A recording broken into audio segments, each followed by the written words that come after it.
Okay, it sounds like all my stream deck's not working. Hello, hello. Breaking things already right at the beginning. Today we're gonna do something different. We're gonna try and do a little roleplay podcast. We have the lovely Iwop, Bud, and Anthea. Sup? You want your No. 10 seconds back? No, Wicked, you don't get your 10 seconds back. I don't know what 10 seconds you're talking about. So as always, a stream with me starts off with technical difficulties, and these three have just been telling me how to do things. Really, we've just been berating you in the background. Mostly, this is going to be a stream of me asking questions, and these three clearly... Well, do you know what? No, because Anthea's never mean to me. It's just you two. It's just the boys that bully me. Just the boys. Well, So- I think Anthea should probably get on board with this because it's really good fun. No. Do you know what's good fun? Being nice to me. Lord Hoggle, because you deserve it. No, I don't. Shut the... Anyway, so we're going to kick this off. I actually have a bunch of questions today because this is something we planned. What we're going to cover... You should have sent those. Huh? I did send them to you. Oh. I did. They got sent. Well, Bud coming in here with the I just woke up line. I think not. Zip loud as always. But yeah, so should we jump straight in? So this to cover what we'll be going over. We're going to be just talking roleplay in general, like fun things. Not fun things, but just like roleplay, how to, what we think makes a better roleplayer, what's a fun roleplay scene for us. mainly how to get away with ERP. Or if you're Bud, how to get away with ERP. Hey, whoa, that's in the after show, all right? That people have to pay for. Oh, right. Yeah. Sub only. But Yeah, yes, exactly. Yeah. Unexpected questions, give me a minute, are sometimes the best questions, but we've got a few, so let's see if I've managed to fix up everything to make it work. Right, so we're going to go in with the first question, guys. With my pretty little slideshow that I have for people to see on the screen. How would you, this is for all three of you, how would you define roleplay, and what do you think makes it such, and what do you think makes it such a popular form of entertainment? So, how would you personally define roleplay, and why do you think it's such a, because it's such a watched thing at the moment? Well, fuck defining roleplay, okay? Because every single server you ever apply to always asks you to define roleplay. Yeah. How I'm dare asking you. you. I'm asking you to define roleplay. Absolutely not. In your Won't do it. opinion, what is roleplay? She went to an application website and she was just like, I'll just ask these for questions on the podcast. Basically, yeah. So I think why it's so popular is because it's pretty close to like D&D or something, like where you can create your own characters and actually play through a story from that. But it's also non-competitive because there's a load of really fun games to play out there that are super competitive, like Overwatch and League of Legends and shit like that, where you play one game and it's over and you have to try really hard through it. Whereas in RP, you can just chill for a bit as well. You don't have to try super hard all the time. You can just stand on a roof and play a trumpet for an hour if you want. Who would do that? I don't know. It's an amazing idea, okay? It's also really social, which people love as well. Like MMOs are popular for that reason. How is standing on a roof with a trumpet social? Yes, it is. It gets everyone to come and say, "Why are you doing that?" Fair enough. I think a big one is it's not repetitive.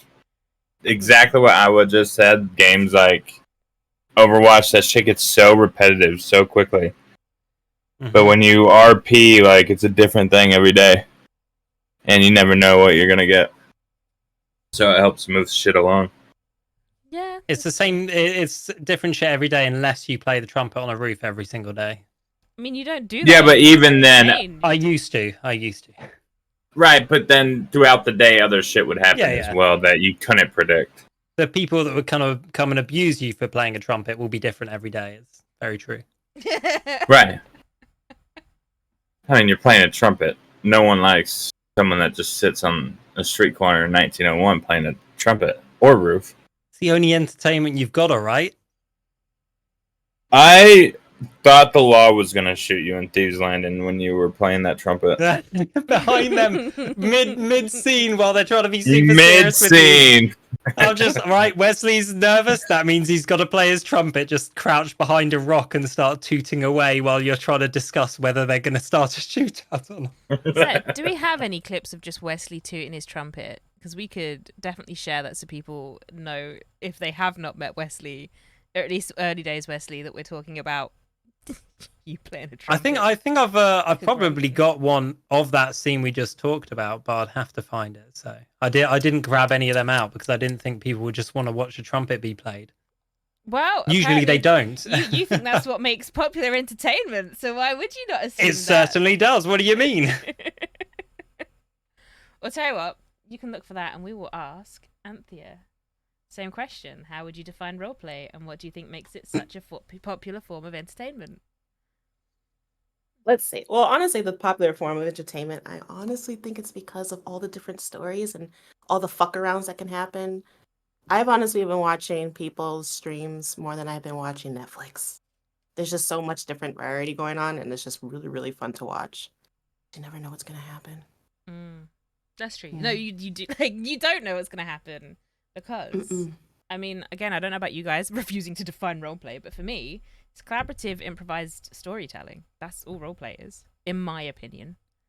So The other cool part about it. Sorry, carry on. I thought you were done. No, come on, talk over me. No, go on. What's the other cool part of it? I want to hear what you have to say. Normally, if you watch like YouTube's or something like that, it might be once in a blue moon that your two favorite YouTubers have a collaboration. Whereas on roleplay, they're collaborated, or the possibility of collaboration is constant. So it's every day, yeah. Your favorite role player, and then they'll interact with your second favorite role player, and you'll be like, "Fuck yes, more, more and more, more and more." Sorry, I was trying to spell absolutely, and I think that is going to take a while. Are we doing a 20-minute intermission? Right now? Why? Do you need to go to the bathroom? No, just wondering. But no, that's true though. No, I was just looking at like, you know, give me a minute, Anthea preach. That's how I feel as well. Roleplay is the best form. Wow. Oh, you cannot do two things at once, can you? No, Moogies? apparently I can't, guys. Jesus. Okay, so slightly off topic. Something I've discovered is if I'm playing Andy too much, my brain actually craps itself. And I can't. Like, I start just falling into Andy mentality, which becomes so difficult to do anything because she's so dumb. And I have been all right lately. All right, yeah. Okay. Well, fair enough. So that was the first question. Let's unless you've got anything more you want to add to that. It also is an ultimate form of creativity, like D&D. You can create whatever character you want. So it makes it popular for people to do, and also for people who watch, you can usually find whatever kind of character you might want to watch. Okay, so we've got Minnie Raquette. I'm just going to call you Minnie. She plays the seer in Van Horn. Oh, is this the seer? Yes, she's absolutely lovely. Bullshit, she scares me. I mean, she scares everyone, but that's why she's lovely. Have you looked closely at her eyes? It's crazy. It's the fact it's Boucher, isn't it? You did like a Miss Bucket with the name, which I thought was great. Yes, it is. So they say each of us has remained a child. Role playing started back when we played with our puppets, joined theatre groups, and so on. Role playing on the internet is the modern way to escape reality, which can be very hectic and exhausting in general. And to someone else for a moment, and to be someone else for a moment, and to unleash your creativity. Maybe also to see or experience yourself in a light and try things out. Maybe also to be able to get rid of the shyness that gets in the way of everyday life. I resent that, all right? The shyness is so true. So many people have said this has helped them with their social anxiety and stuff like that. This isn't how I escape reality. This is my reality. This is your reality. Yeah, Jesus. This is your life. It is. No. Right. So, moving $10 on bucks from- says he has a fucking trumpet on his desk right now while he's talking to Oh. us. Listen, he gets on his motorbike, right, and he comes down to where I live, and he just plays his trumpet outside my house every The morning. the to wake me fact the up. fact any of you think I have any real life musical talent is hilarious. I couldn't play a trumpet if my life depended on it. Oh, we got Lord Hoggle. Roleplay for me is the fact I get to put all of my IRL shit away for a while and play a character and live a false life without judgment.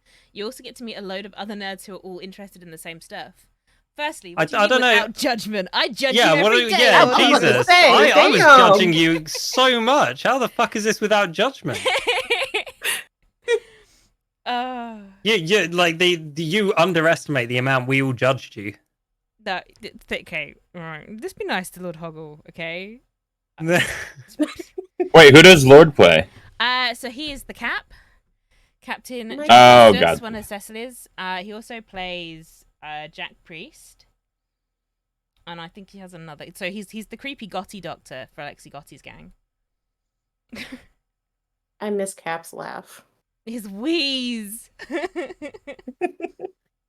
But is over 9K. How are you liking Ranch roleplay, bud? It's fixed. Fair. But moving on from the I'm enjoying it. first question, you're enjoying it. Good. I'm still undecided. Considering all of us, as far as I'm aware, have been role players for quite a while, especially in the online medium.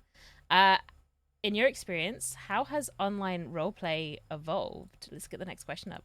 How has online why is that? That's not what I wanted to do. Pressing wrong buttons, guys. She can multitask. No, it's good. How has online roleplay evolved over time, and what do you think makes it such? Sorry, I'm reading 5 different things. How has online roleplay evolved over time? Got that bit. And what impact has it had on the gaming and storytelling landscape? I can read, guys. I promise. Congratulations.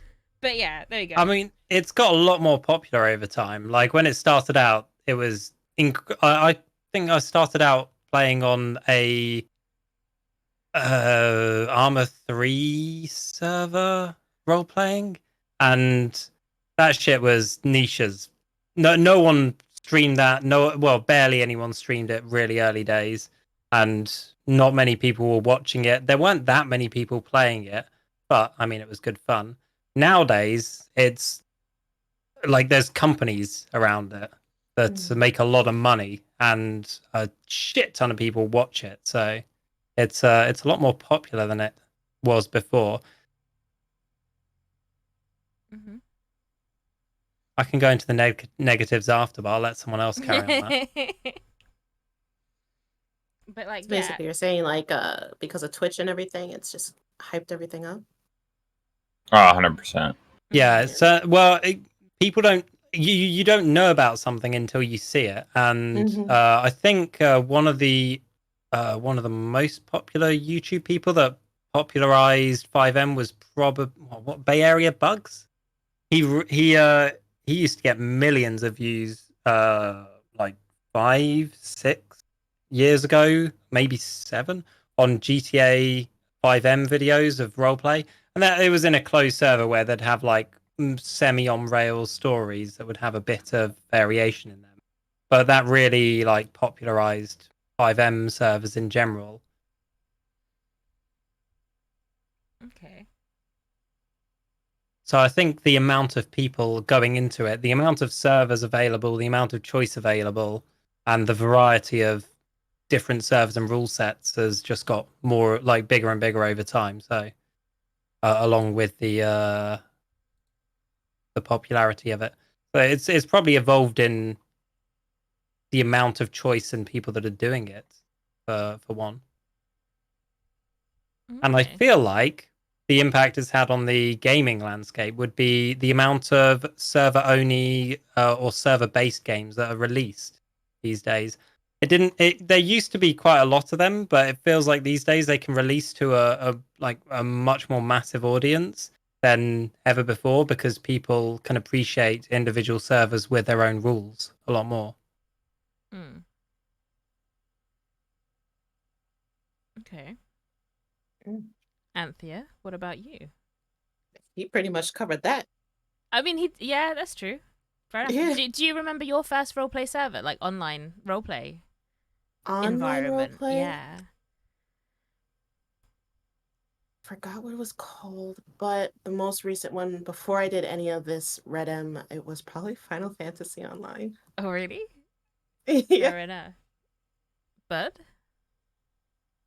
I literally just started role playing like 2 years ago, Oh, really? 3 years ago. Yeah. So it was He's a like babby. Wild your first server, Red M stuff.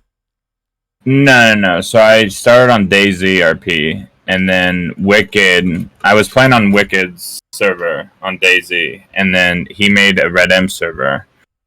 And then I became an admin there, so I looked for another place to RP because it was too hard to be an admin and play on the server. And then that's when I applied to Wild. I got in on my first app, and I got approved, or I got in Wild in April of last year, but I didn't really main it every day until like August or September is when we shut down the server. It's when Wicked shut down the Red M server, so pretty much we needed to find a new place to RP, and me and Liam went over there, and by that time Spoofy had already created a NOLA over there, so we already had like a place to pick up a story like right away. That's cool. Okay. Oh, Do you give me a minute. He just started too.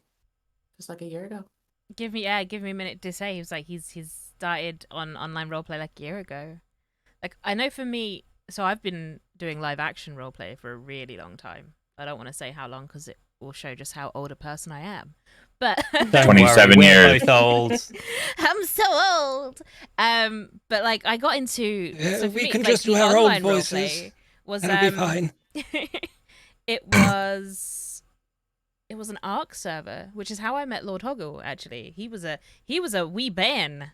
He was a baby when I met him. But yeah, so it was ARC roleplay. But I never did text roleplay because someone actually said like it's evolved from being text roleplay online to now being voice roleplay with like the way technology's gone, which is kind of amazing. I did do text roleplay early days, actually. That is the thing that happened, but carry on. Yeah, so I struggle with text roleplay. Same. I'm I'm dyslexic. Yeah. I can barely type fast enough. Anyway, I wouldn't say it's because I'm dyslexic. I have the attention span of a gnat. So like when I have to sit and wait for too long, I'm like, okay, I'm done now. Bye. I'm like, 5 minutes. That's too long for the answer to my question.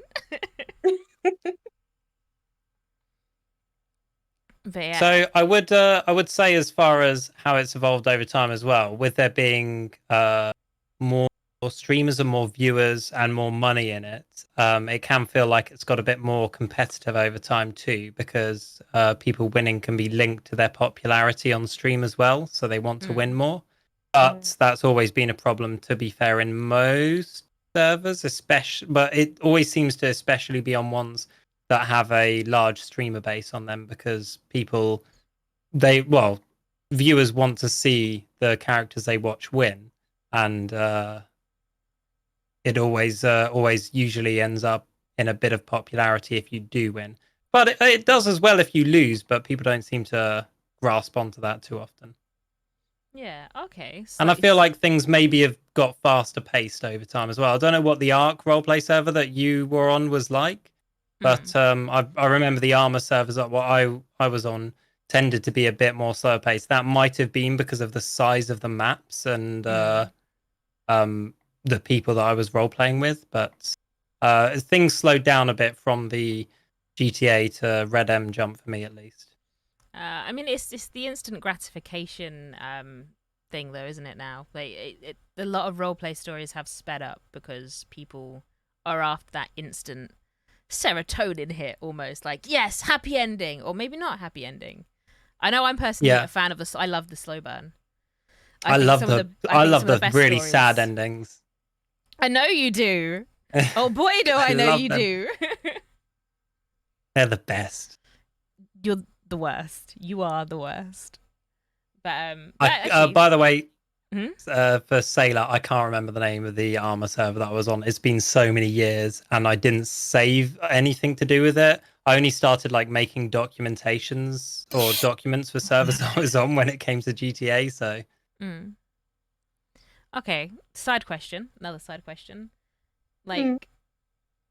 losses versus wins.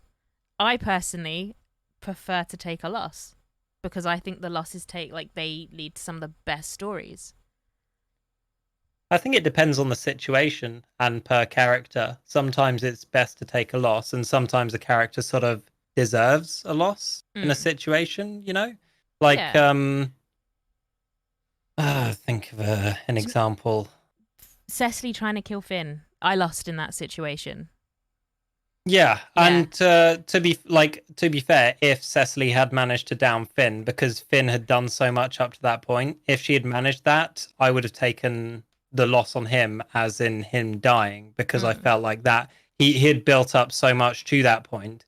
Whoever managed to get the win over on him basically deserved the kill, because he had done so much shit up to that point. I was so and tempted killed to so many people. permanently kill a character in that moment. Like, for me, Cecily was gonna go down, and it was only because of the role play that happened from the two other people involved in that situation that I was like, oh, I feel really shitty if I kind of demoralized their role play or devalued their role play by being like, and I'm dead now, because they really went above and beyond to make sure she survived.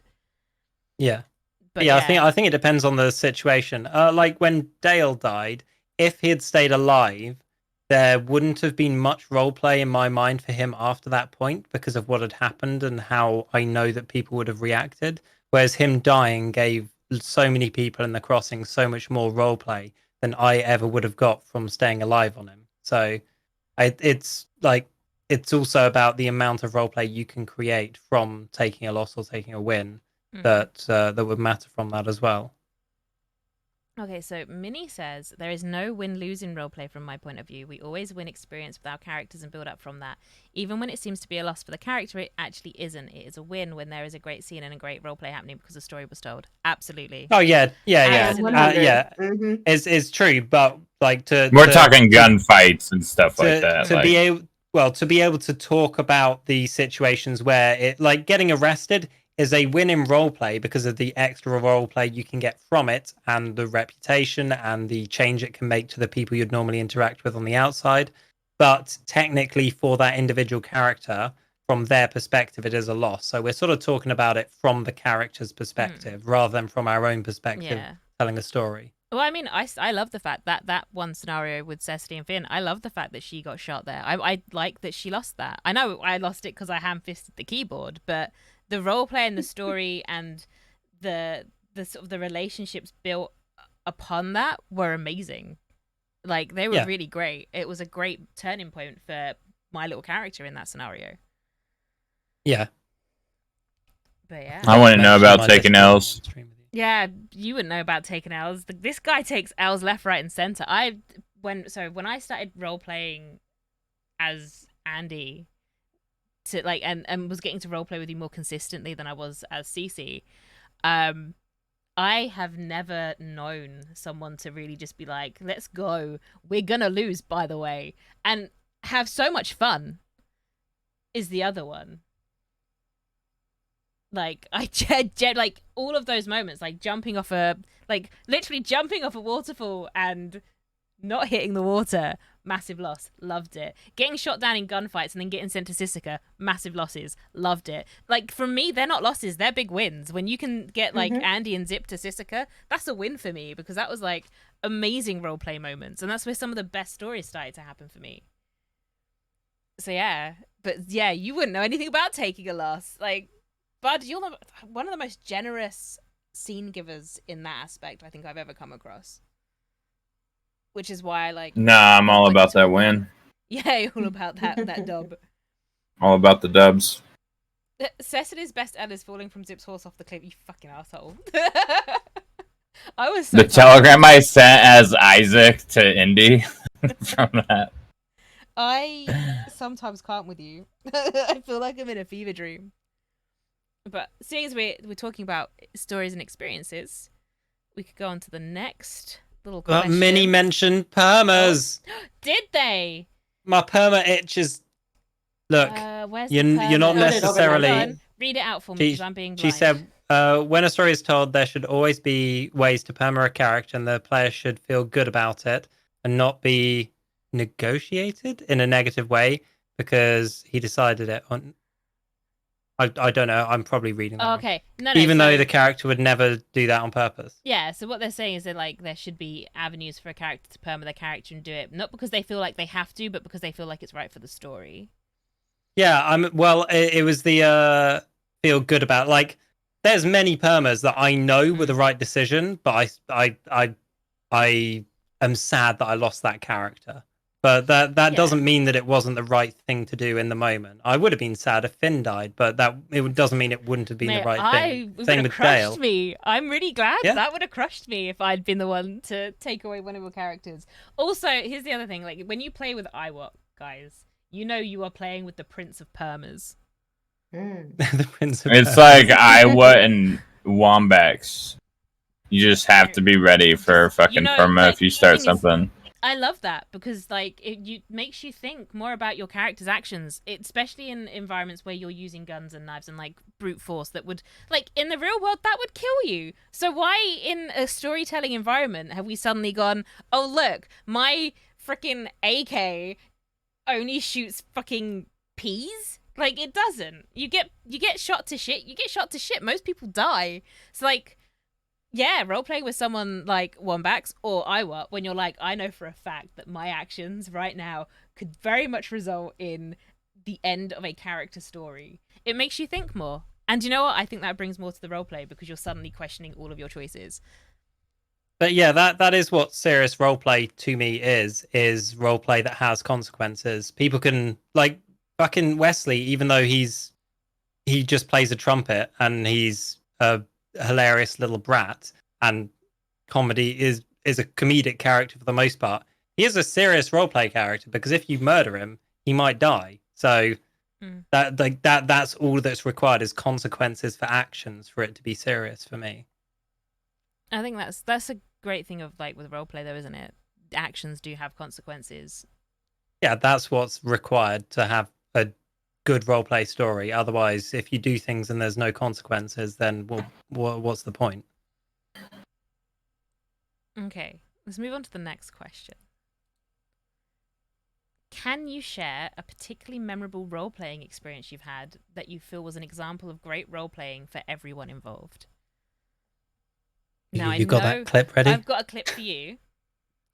I don't know if the other two have thought about this. I've got the hiccups, guys. I'm so excited to have the hiccups. Wait, we were supposed to get clips ready for this? Man, Where were these messages? Check your DMs.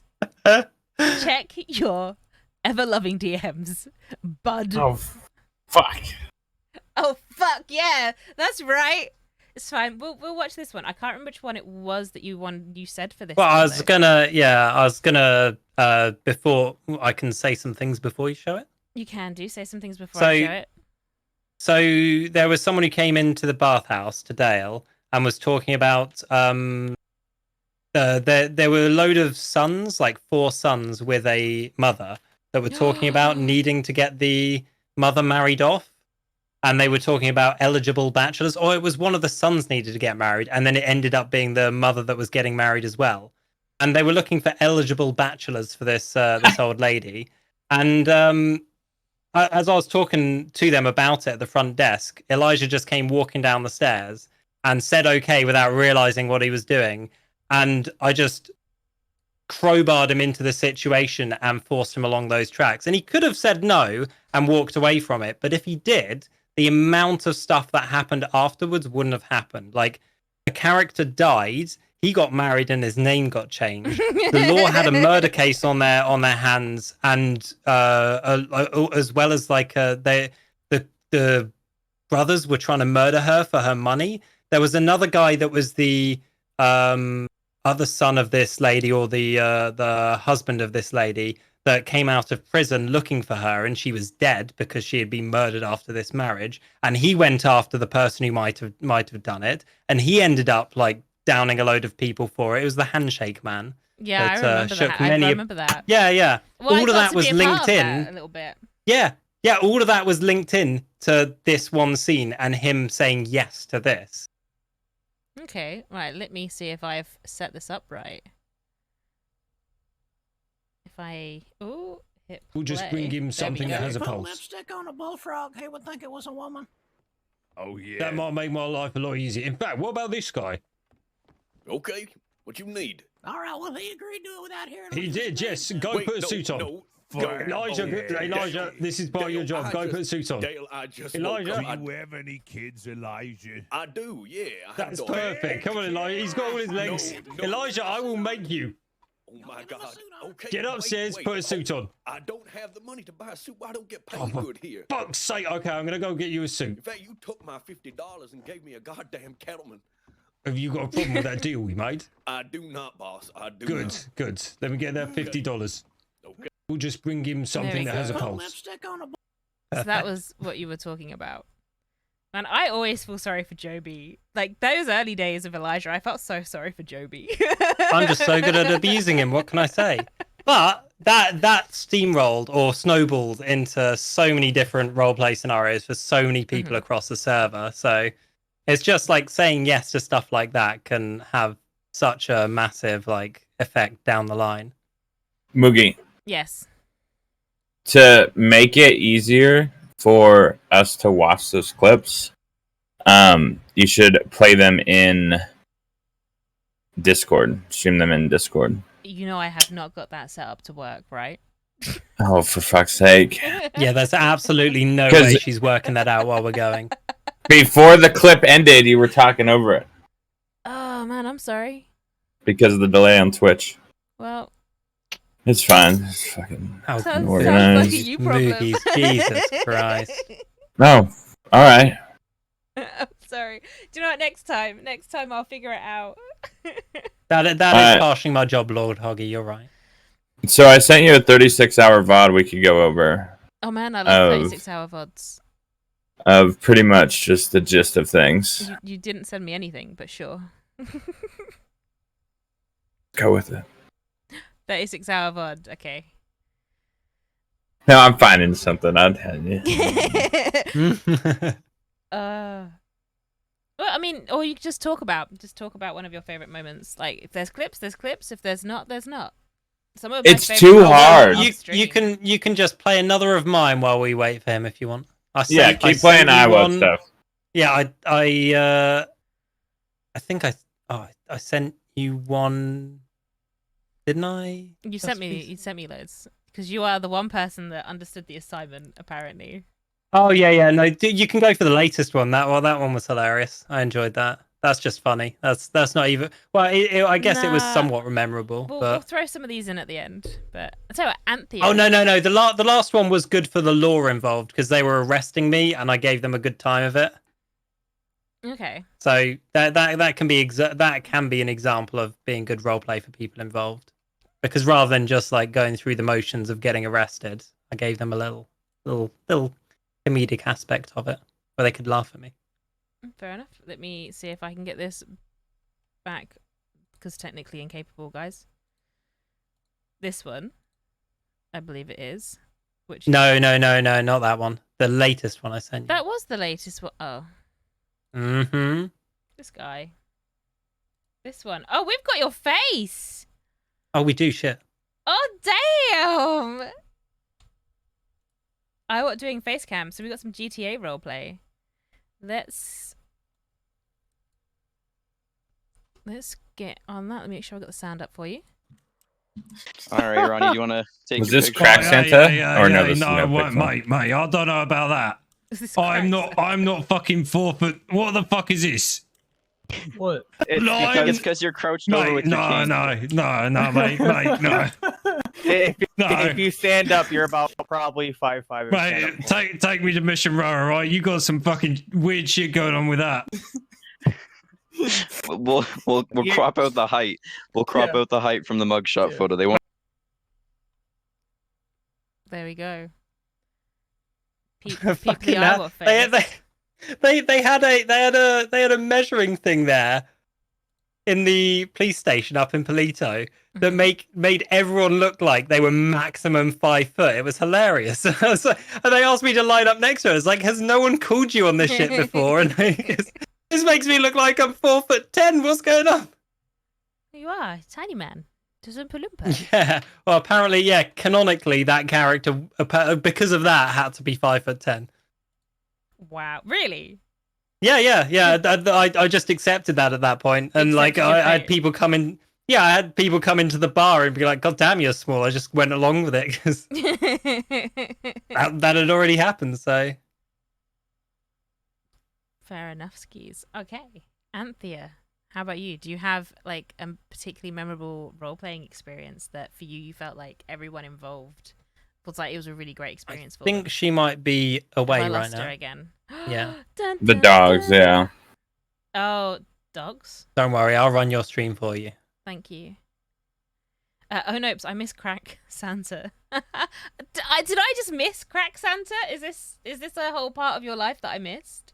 Yeah, that's a GTA character that I've played on multiple different servers. Well, see, okay, so mildly backpedaling to like one of the earlier questions where we were talking about like the beginnings and the streams and the role players on Twitch.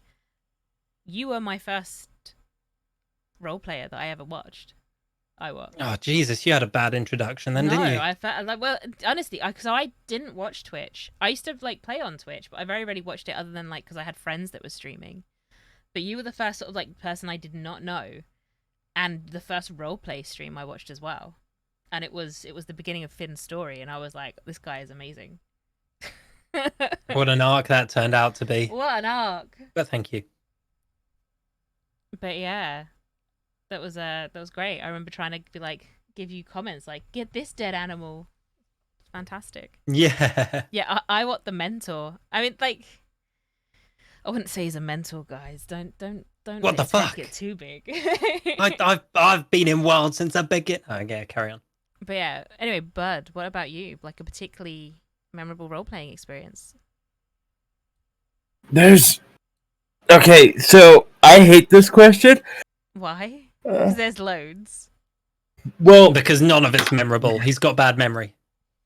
everything's forgettable. I do. Okay. Hmm. No, it's just fucking hard because I RP 12 to 16 hours a day, right? Every day. So it's just like every fucking day there's like something that I could label memorable. But I sent you something that it was a conclusion of a long fucking arc. I think the greatest arc that Zip kind of manifested for other people that wasn't like someone else starting and kind of Zip participating in, like something that rooted from Zip was the Make It the Lone Gun. And the amount of people that gun actually ended up like affecting. There was a perma from that gun. Well, there's been a perma because of using that gun, but there's Sam Winters died for that gun. The arc with the whole story with Zoe and Zip, the Rufus getting dragged into it, Ned got dragged into it, all of the Quill gang. So the scene I sent you is when literally Zip had everybody, even Alice, convinced that he was going to kill Rufus and Zoe in the woods. Oh, okay. So And this is a timestamp you've just sent me, isn't it? yeah, so if you click the link, it's like a 4-minute scene, maybe. It's not like a clip, but it's like a 4-minute scene.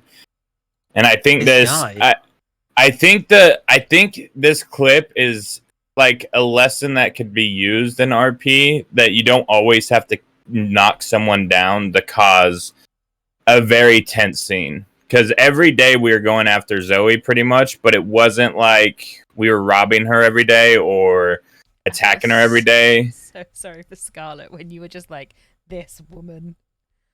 Well, like there was moments where like in Siska, Zip had like a shiv, and he like convinced her to go down an alleyway in Siska, and like he threw the shiv at her feet and was like, even in the most secure place, I could fucking kill you, and just walked away after throwing the shiv at her feet. I think that's more impactful than if I would have stabbed her. Right. Zip would have ended up in Siska for 2 more fucking OOC weeks. Scarlet would have to RP injuries for the rest of the day, if not fucking perma. Like, it's just... It's just as scary, though. Like, you've got this hardened criminal. Like, let's be real. Zip is a hardened freaking criminal, and Bugnut's insane. And for him to turn around to you and be like, I am in this maximum security environment, and look what I've got. Like, you are here and alive because I say so. Like, that is scarier than just shanky, shanky, shivvy, shivvy. Right, and then she went to the guard to get Zip more time, but Zip talked his way out of it and saw Zoe like 10 minutes later in Saint Denis. Okay. Before you play this, everyone keeps saying that Bud's really loud, so do something. I think I did just try and turn him down a bit. Do I need to do it a bit more? Oh. It's the audio problems we were talking about, Iowa, earlier. I'm either too loud or way too quiet on people's Discord, and it drives me fucking nuts. So I'm not doing anything on my end. You can deal with it. No, I did it. That should be better. So now I think a horrible feeling I've made you quieter than everyone, though. Let's just bump that up. Yeah, we'll see how this goes. We'll see. We'll see. Keep talking for us, bud. Perfect. Mic check. Mic check. Mic check. Right. Okay. Let's hit play. Mic check. Mic check.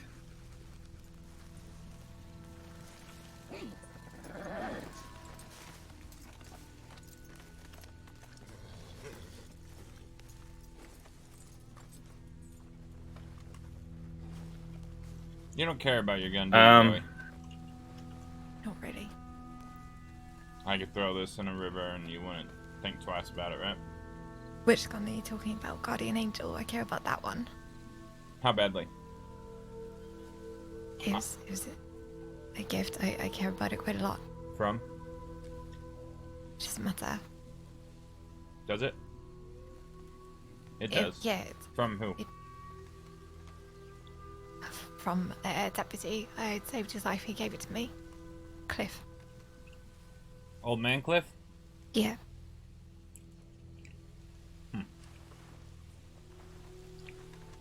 Now imagine having a gun and imagine Cliff died. Would that gun be more significant to you? Yeah, it would. Right. Zip, I don't even know this gun that you're after. I don't even know why it means so much to you that you do all of this for it.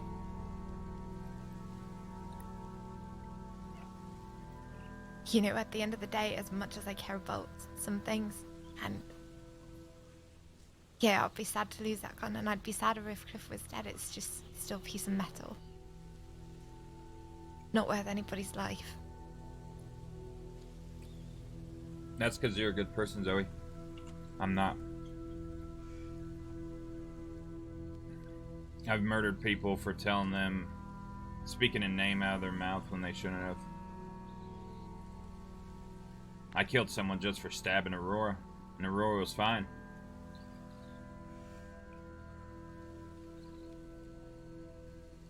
I guess you make your choices, but I just don't know if it's worth it, Zip. It is for this gun. See, the person that gave me the gun isn't dead. The person the gun represented for a little bit is. But honestly... He gave you the gun? Aurora. Oh. A long time ago. Before I met you in Braithwaite Manor, Zoe. Oh, okay. Probably a couple months before I met you, Aurora gave me that gun. Now that gun I used to shoot Sissy in the head, and I consider Sissy a friend when that happened. To be fair, now I could kill her without thinking twice about it. But I'm a different man than I was then. So the gun's Aurora's? It was, yeah, and then she gave it to me.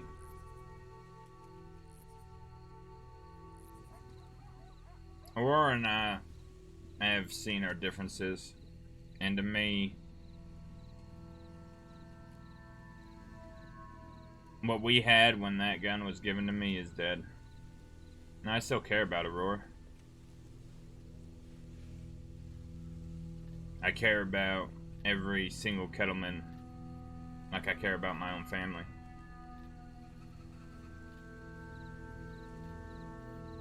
When that gun was given to me, I used it that day to shoot Sissy. that gun shot down a lot of DiCenzo's. That gun shot down a lot of law. See, ever since August of last year, I had 2 guns on me at all times when I would face the DiCenzo's or law. And it was Make It Alone, and it was Bloody Bill. See, I didn't even get arrested with that gun. Hannah did, because I gave it to Hannah. I felt like my time's been up for a long time, Zoe. So I want to pass that on. It's still just a gun. But it's a gun that fucking means something, Zoe. Yeah, I get that. Do you? Because you Yeah, seem I do. so fucking confused on the fact that you keep mentioning it's just a gun. Just a piece of metal. I've seen people die over a fucking rock because who gave them that rock? Is that just a piece of stone? I don't know, maybe we look at it differently, because no matter how much something meant to me, it still wouldn't be worth hurting people over, but you and I are different people. Right, you're a good fucking person, and I'm a man that kills people to protect those that I care about, but I'm also a man that will kill somebody because I don't like the way they look at me at a certain fucking date and time. Well, I don't think hurting people is going to be a way to get this gun back. I don't even know if you can get it back.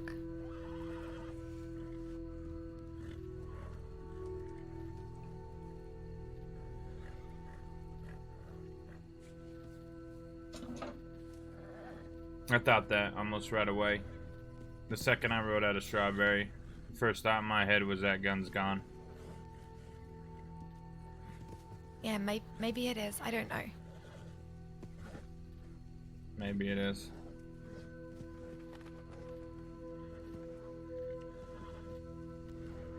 It's not up to me. It's out of my hands. If it was, like I said to you, that gun would be melted down.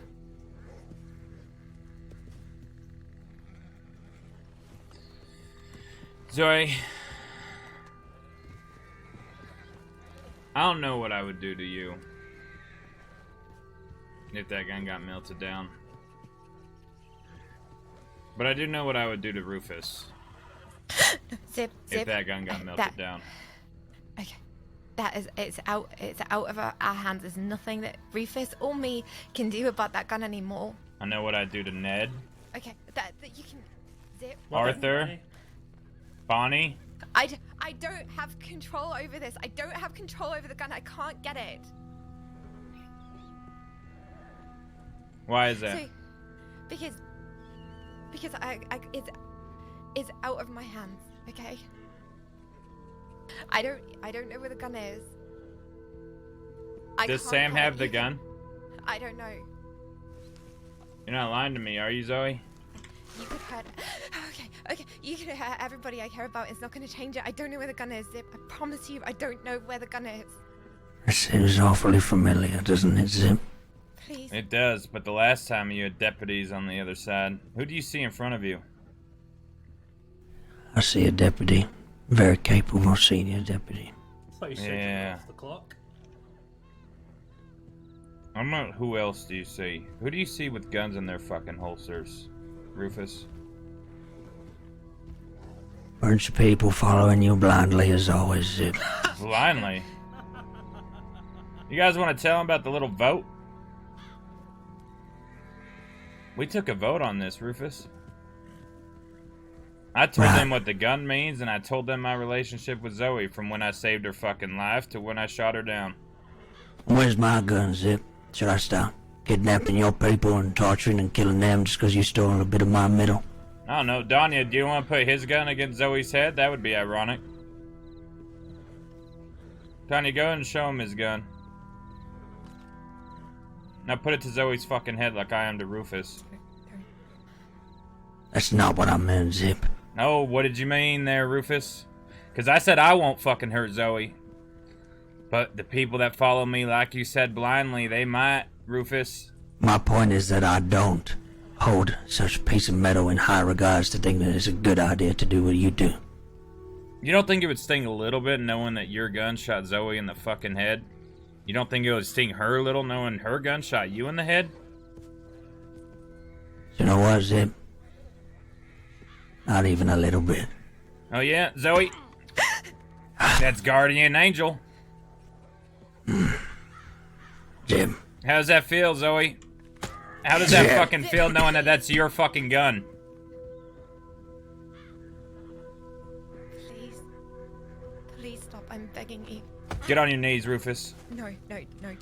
Get on your fucking knees, or Danya shoot Zoe. Get on your fucking knees. Okay. Zip, you're gonna make a big fucking mistake here that you can't come back from. I'm not fucking kidding. I know you're not. I know. Zoe. Yeah. This is a message to you. Please, Zip, I swear and to God. the entire fucking Please department. No, please, Zip. Zip. Don't do it. Please, please.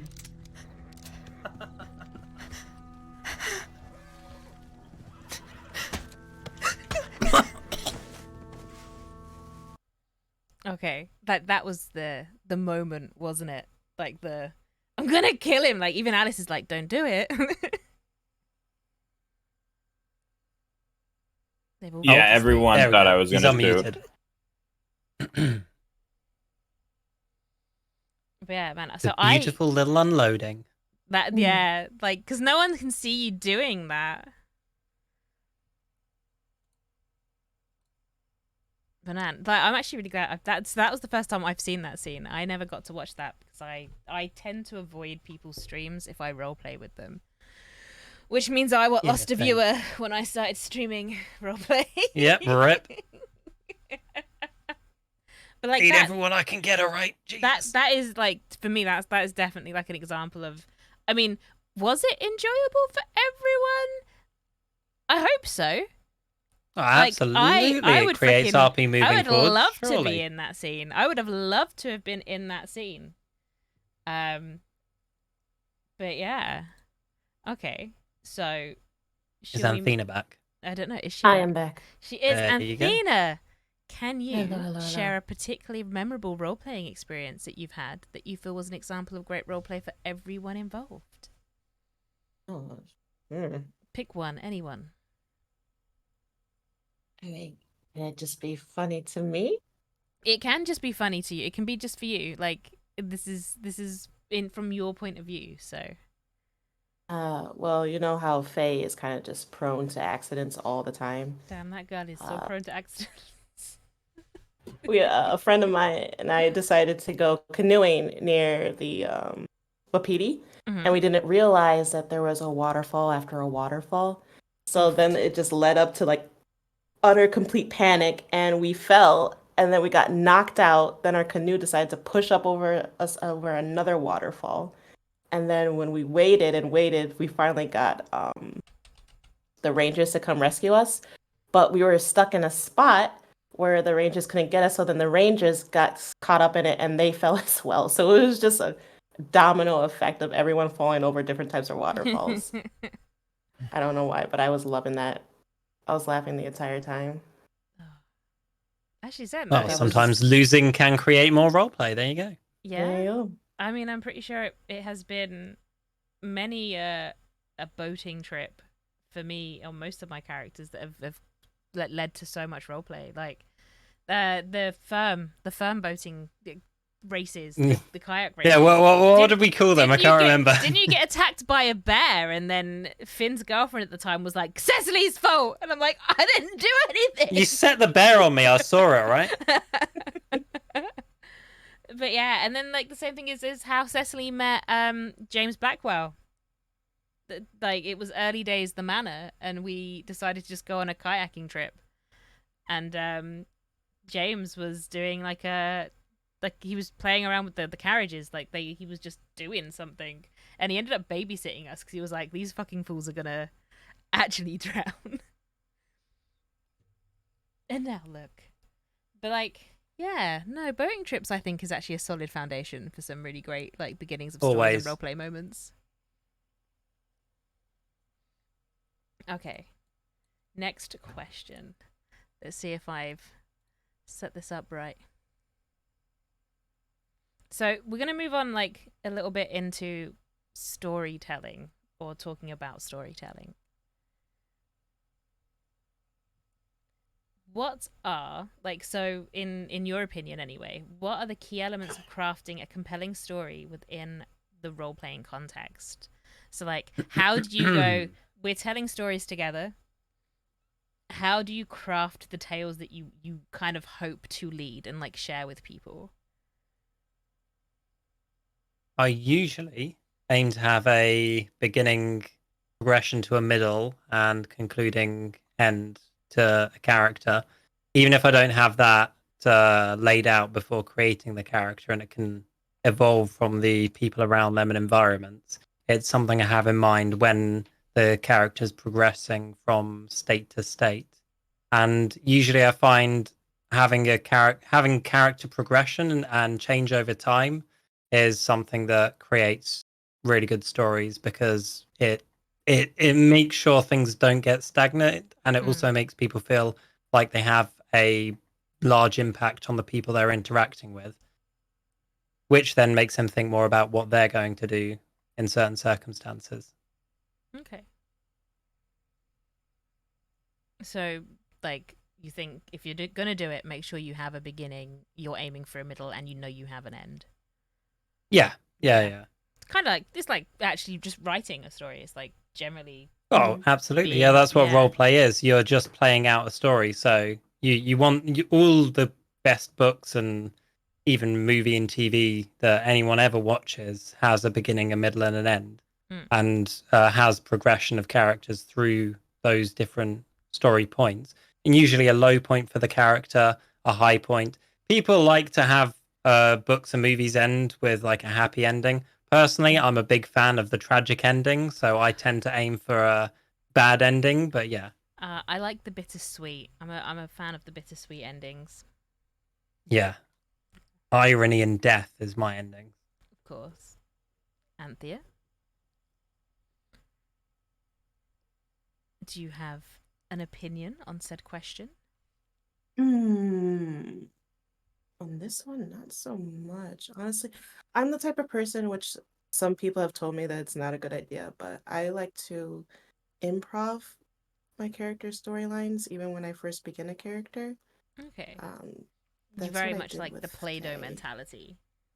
Yeah, I really like improving my way through my character, because once I have like a foundation for a character's backstory and everything, I get really caught up in following that and not having as much fun RPing the way that I want to RP. Because when I do it with a storyline, I feel like I just have to stick to that and not like Yeah, go I mean, out of honestly, that's the line. what I usually do as well. Is just improv most of it. I mean, I don't even know how old most of my characters are until someone asks them in game. Like, I'm not going to write out a backstory. I'm just going to have a rough idea of where they've come from, a rough Yeah, idea of what they exactly. like to do and what they want to do, and then see what happens from then.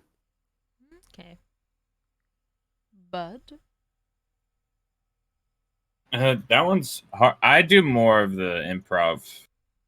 Wait, I used to try to do like a plan, like a different like arc, like that I would think about without being a character. And the second I load into Zip and I go do something, a whole like arc, and I rather build off other people's stories when deciding like where I'm gonna like. I rather someone. It's kind of like the Andy thing when Andy told Zip like, "Oh, I'll be a lawman," even though it was a joke.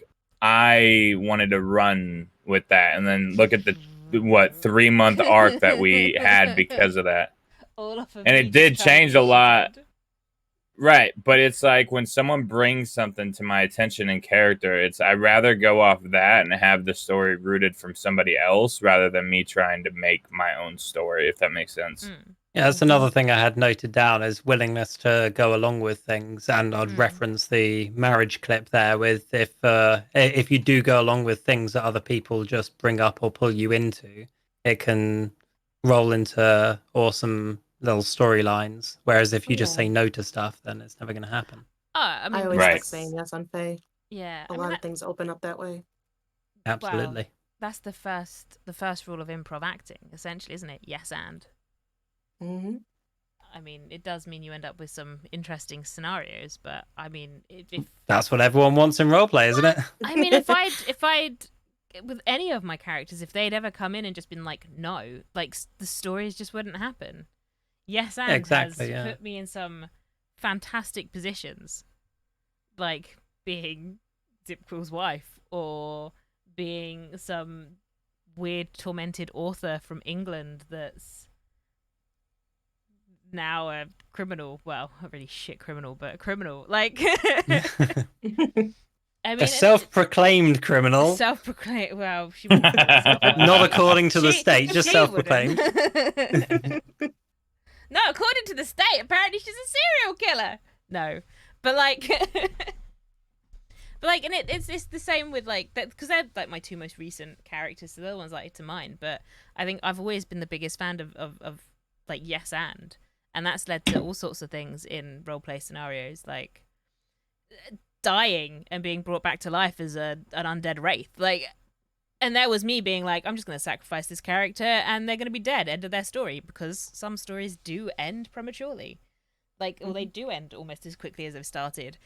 But then the people around in that yes and situation were like, actually, no, we want to do something else. And then suddenly they had, you know, a different life and a different story ahead of them.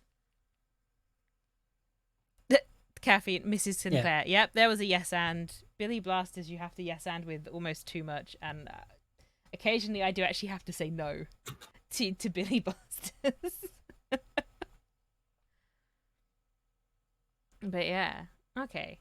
But no, so like, I think when I was Billy blasting his way through my mother. Billy blasted his what through his what now? Zip would always go around saying Billy just blasting his way through my mother when he was like flirting with Abigail. Billy Blasters is probably the single, like that.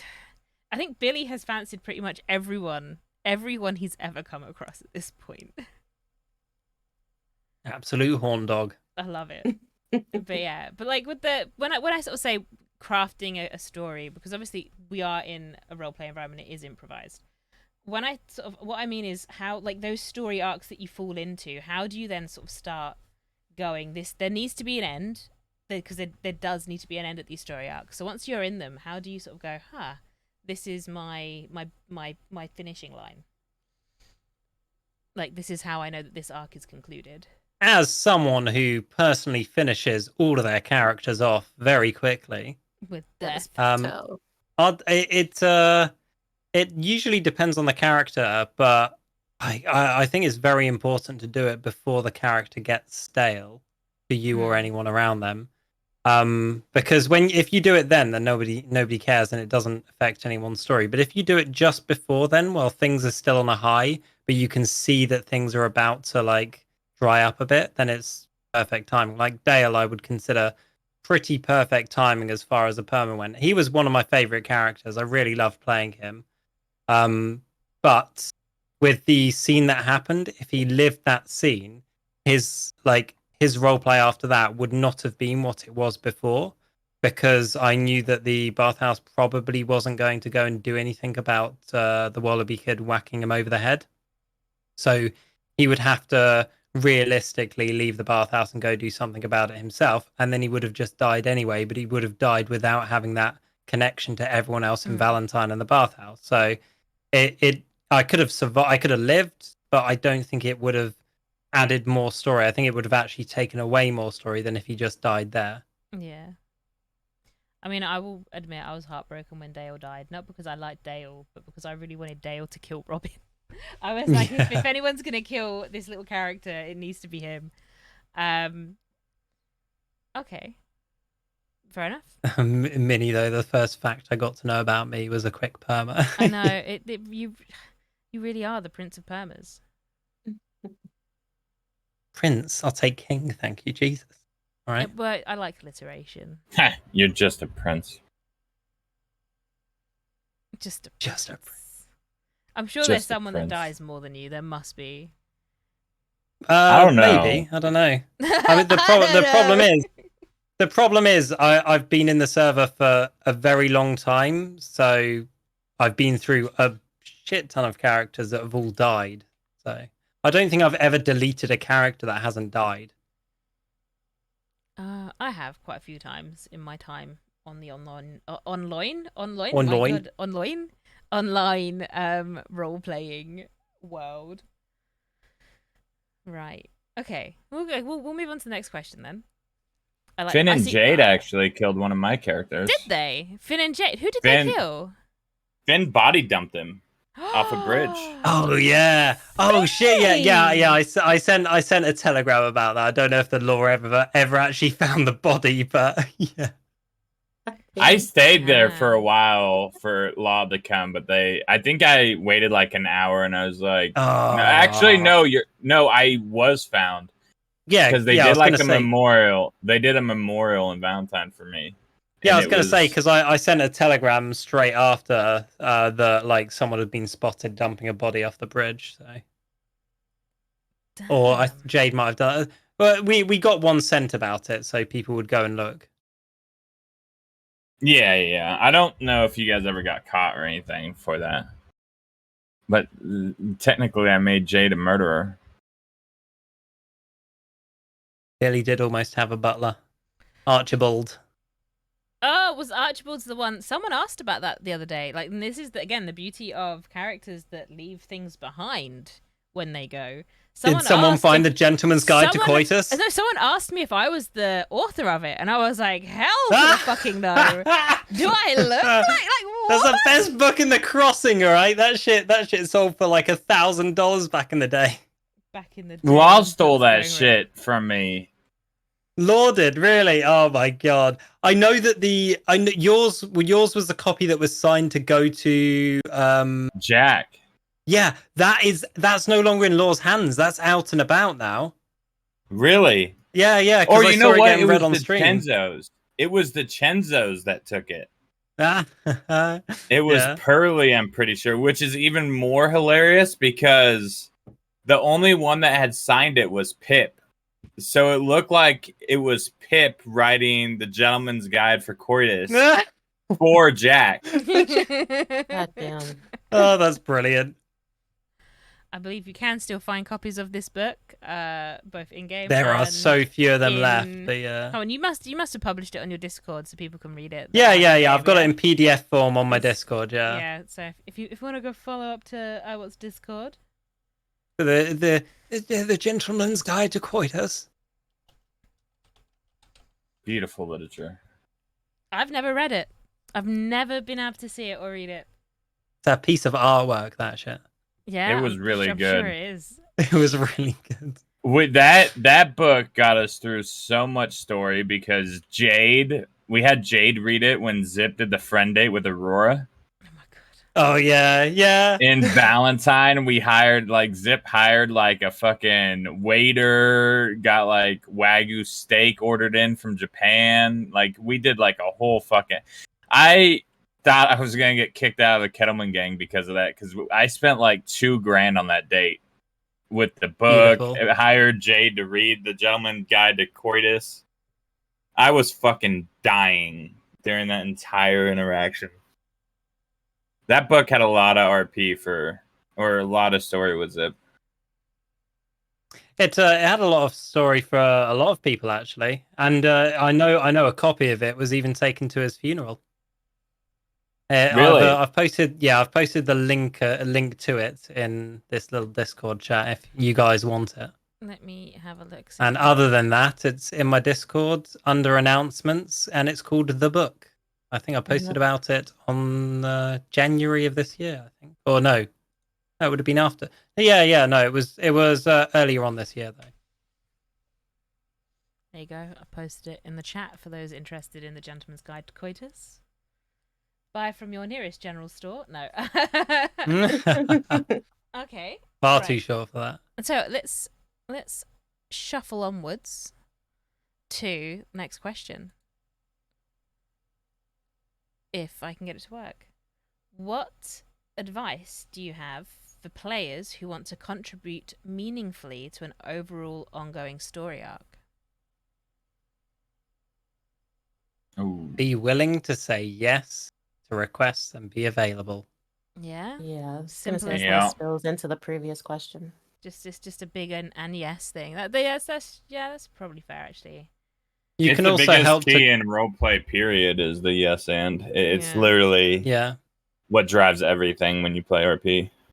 You can also help to contribute externally by creating your own story that intersects in some way. That's happened a few times. For example, Robin and Elijah with Dale. That Robin was technically an external She intersect was to the very story much, that was yeah. going along with it. Yeah, exactly. So Because that kind she of was thing. never part. Yeah, she was never part of the bathhouse, but she was a character in one of their lives that Yeah, came yeah. in and essentially gave Elijah another avenue. Like, did Elijah need to stay in this abusive, He but shouldn't clearly have. dependent He shouldn't have, relationship? yeah. No, he did. Bad dad. That man was Elijah. addicted. He was just in love with Dale, but that was great actually because like that whole thing did then lead to like after Dale had died, you know, Elijah being possessed by the spirit of Dale Dugmore, Yeah. and then Mrs. Blanchard coming in to try and kill them, and then I think it was Gator. Like it pulled in lots of people actually. That was kind of fantastic. Lord Hoggle, I need more yes and scenarios for Cap. I think a big one too is even though there is main story with your character, try to have the mentality as your side character for someone else's story. Supporting characters. Yes, I have supporting character syndrome, as in I love it, I enjoy it, I fall into it so much. So when I start playing a character, well, actually, I'm going to be honest, Cecily's probably my first main character type person who has to start having that main character mentality. And man, I struggle because I love supporting characters. If someone comes to me and goes, I'm gonna do this thing, what I want to be is be their hype person. Like, well, yeah, but sometimes you have to be the one to play that main character so that other people can experience playing someone, because sometimes it's more fun to just be like a supporting character rather than a main character, because it's just you're able to participate in some RP. You don't have to fucking sit there and do all the planning. Like being a gang leader is so fucking hard to do. There's so much. Yeah. Being a gang leader, you become a quest giver like that, and that's my like when you're a main character. I think you need to take on that quest giver mentality at the same time because it's People rely on you. People Right. rely on you for roleplay for their character at that point because they can't really do much without you having some sort of input on it because they're so connected to you at the hip. Right. It's one of the things that I really liked about the Kellerman gang is we were able to go do whatever we wanted. So if Jack wasn't around, Zip and Aurora would go out and they would do like scouting, but they would go and do whatever they wanted. It wasn't like one of those things where we relied on somebody, but there were things like we couldn't continue the story with the DiCenzos without like certain people being on and stuff like that. So it kind of, if they saw us, we were fucked and we couldn't really go out hunting them. So there is like things that being that main character, it is something that you do have a responsibility when it comes to like the people that are following you or trying to be part of that story. And it does get stressful when you are that person. So it's always nice to be able to be just a secondary character in someone's story because you're not as reliant as you are if you're the main character, so to speak. And that's why I love playing Andy. Oh my god. Andromeda Gotti. Needs to be killed. Anyway, carry on. Okay. Agreed. Zip needs a new wife. I've got a horrible feeling there's an ad just running right now, and I have no idea how to turn that off. Screw it, carry on. They should sub if they want to see. Wow. Okay. Ouch. Okay. Okay. It's okay. The people that didn't sub didn't hear, so don't worry about it. Wow. Guess we go on to the next question. So things flash up in my screen, right? And it just I'm like a dog with a squirrel. Like, what's that? what have we got quick? So Lord Hoggle said, I get invested in other character stories more over mine. I just want to be there to see it through. Cap is now just there to see through Cece's story and to make sure no horn dogs cause issues. Damn. Yeah, good luck, Jesus. Anyway, moving swiftly on. Okay. Horn Patrol. Can you share a challenging roleplay situation you've encountered and how you creatively addressed it? Wait, what? So, like, a challenging roleplay situation you were in or scene that you were in, and it was like it was challenging for you as a player and as a character. Like, how did you address that creatively? How did you handle it and navigate it going through? I smoked a joint. Of course. There you go. That's it. It's seriously, it's the easiest. When I'm like stuck, I'll just be like, okay, I need to go use a bush, and I'll smoke a joint, and I'll collect myself, and then I'll just run with whatever comes next. See, he knows. Wow. It's honestly, That's what I can do. it's great for creativity. It calms the senses down just a little bit. Makes you Now- focus, even though you don't think it would. At least now we all know why Zip is always freaking off his rocker on something. Dialed down on smoking weed on Wild because I was getting every time I would get super high, I would get reported. I would just do like the city ain't safe, fella. That whole thing. I was super stoned for that. Got reported. Bud. But that one took so long to. That report didn't happen for like 2 weeks, and it was because a big fucking streamer watched the clip and it blew up, and because of that, it got into the eyes of everybody, and then I got reported for it. So I blame Summit 1G for that one. Okay. Oh, Minnie.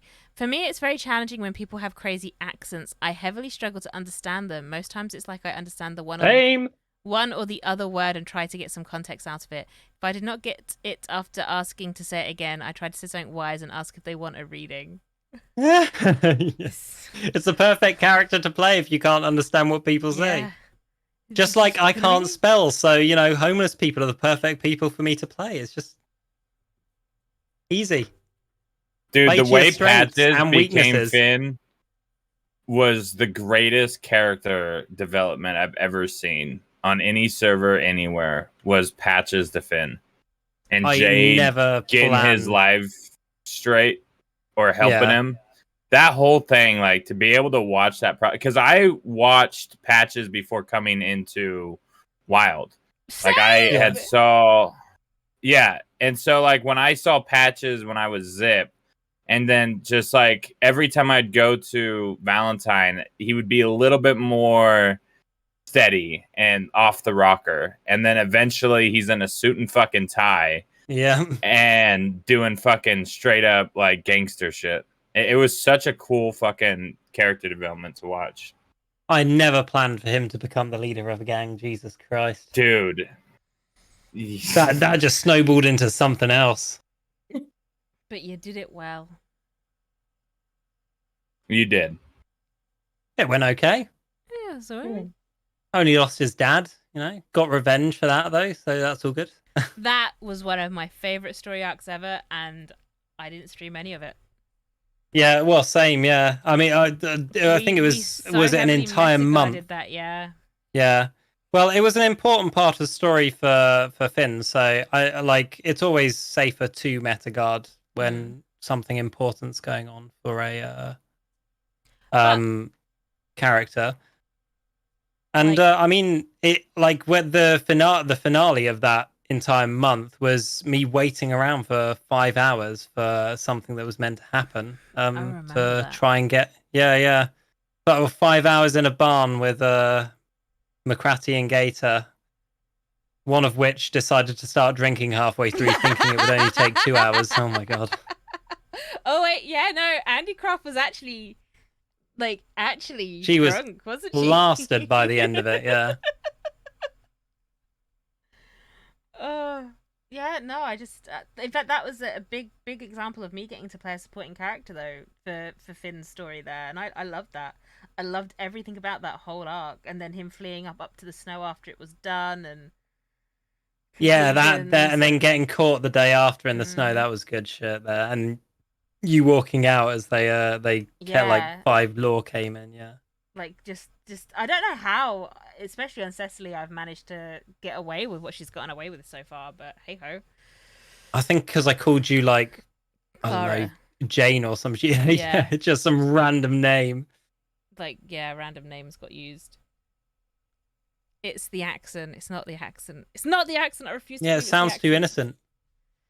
innocent. Oh, as she's saying that, so there was we were on, I don't know if Anthea picked up, we were on Blue Emerald the other day, and one of the cops pulled up after we'd just been trying to break into like a car or steal a motorbike, and we failed it.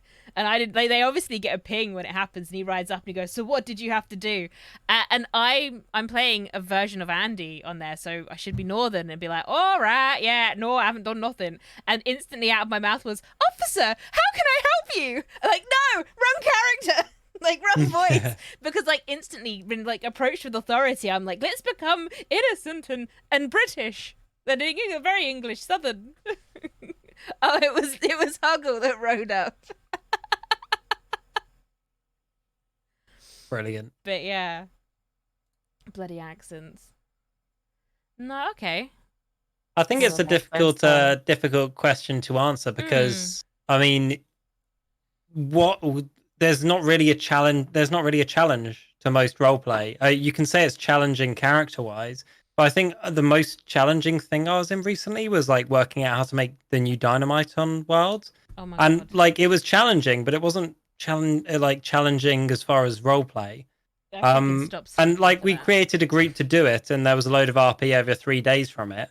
But but I don't think there's any situation that is really challenging roleplay wise.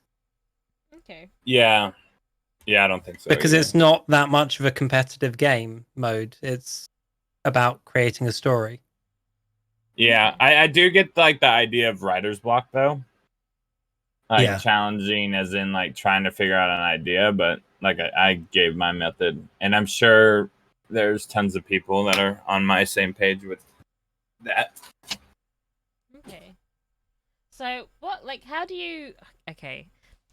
I'm sure we've all been in these situations. You're in a situation where you have a choice to make, but it's very much a crossroads moment. And it's like, I can choose to do this thing, and that means the story goes this way. Or I can choose to do this thing, and the story goes that way. Like, how do you make that choice and then really just live with it? Because I get a big sense of like, oh God, but if I'd gone the other way, I can just help think of you what with I've this. lost. Don't worry. Let me help you with this. Let me help me. Choose the way that means you die. That's the most Iowa answer ever. And it was so ASMR like too. I know.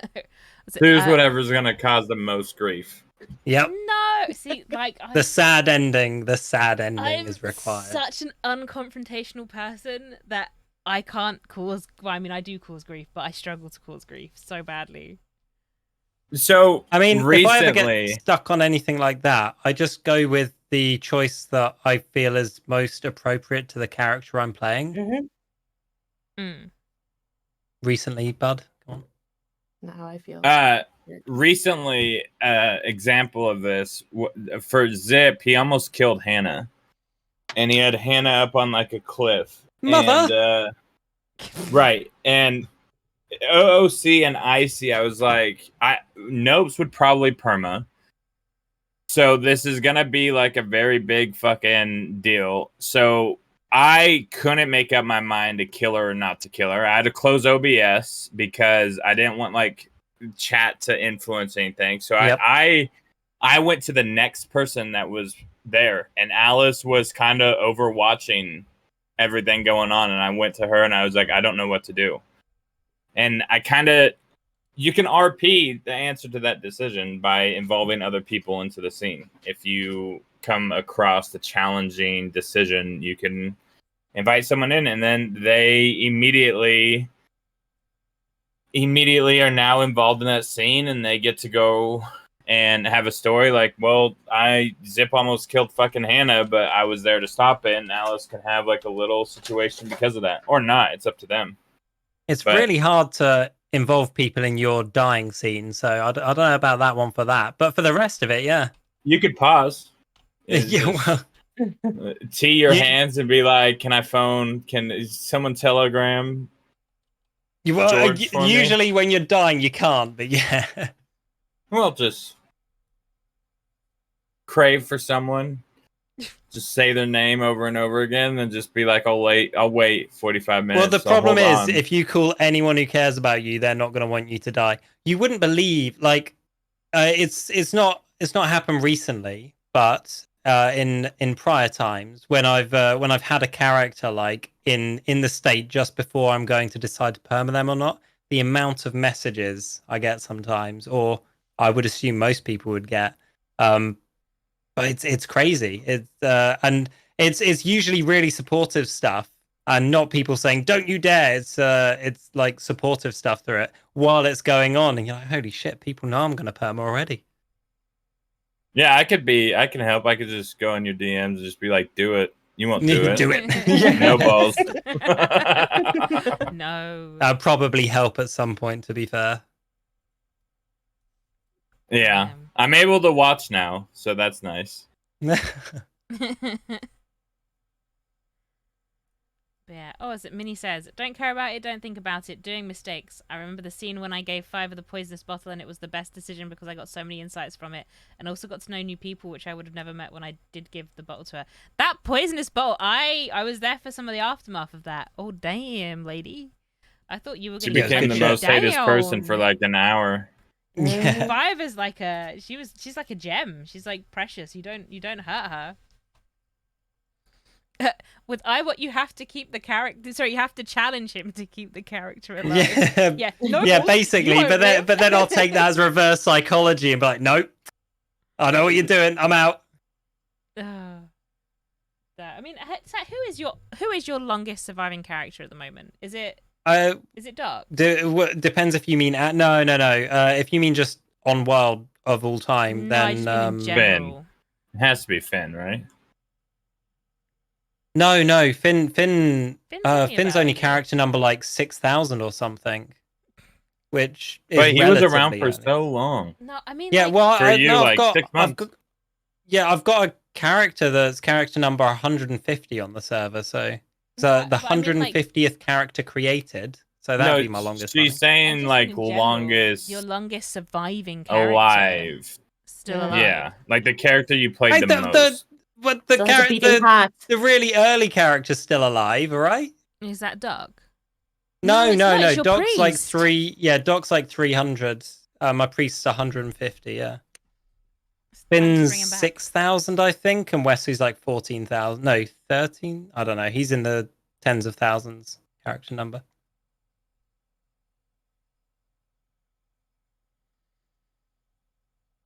Fair enough. I'm trying to think.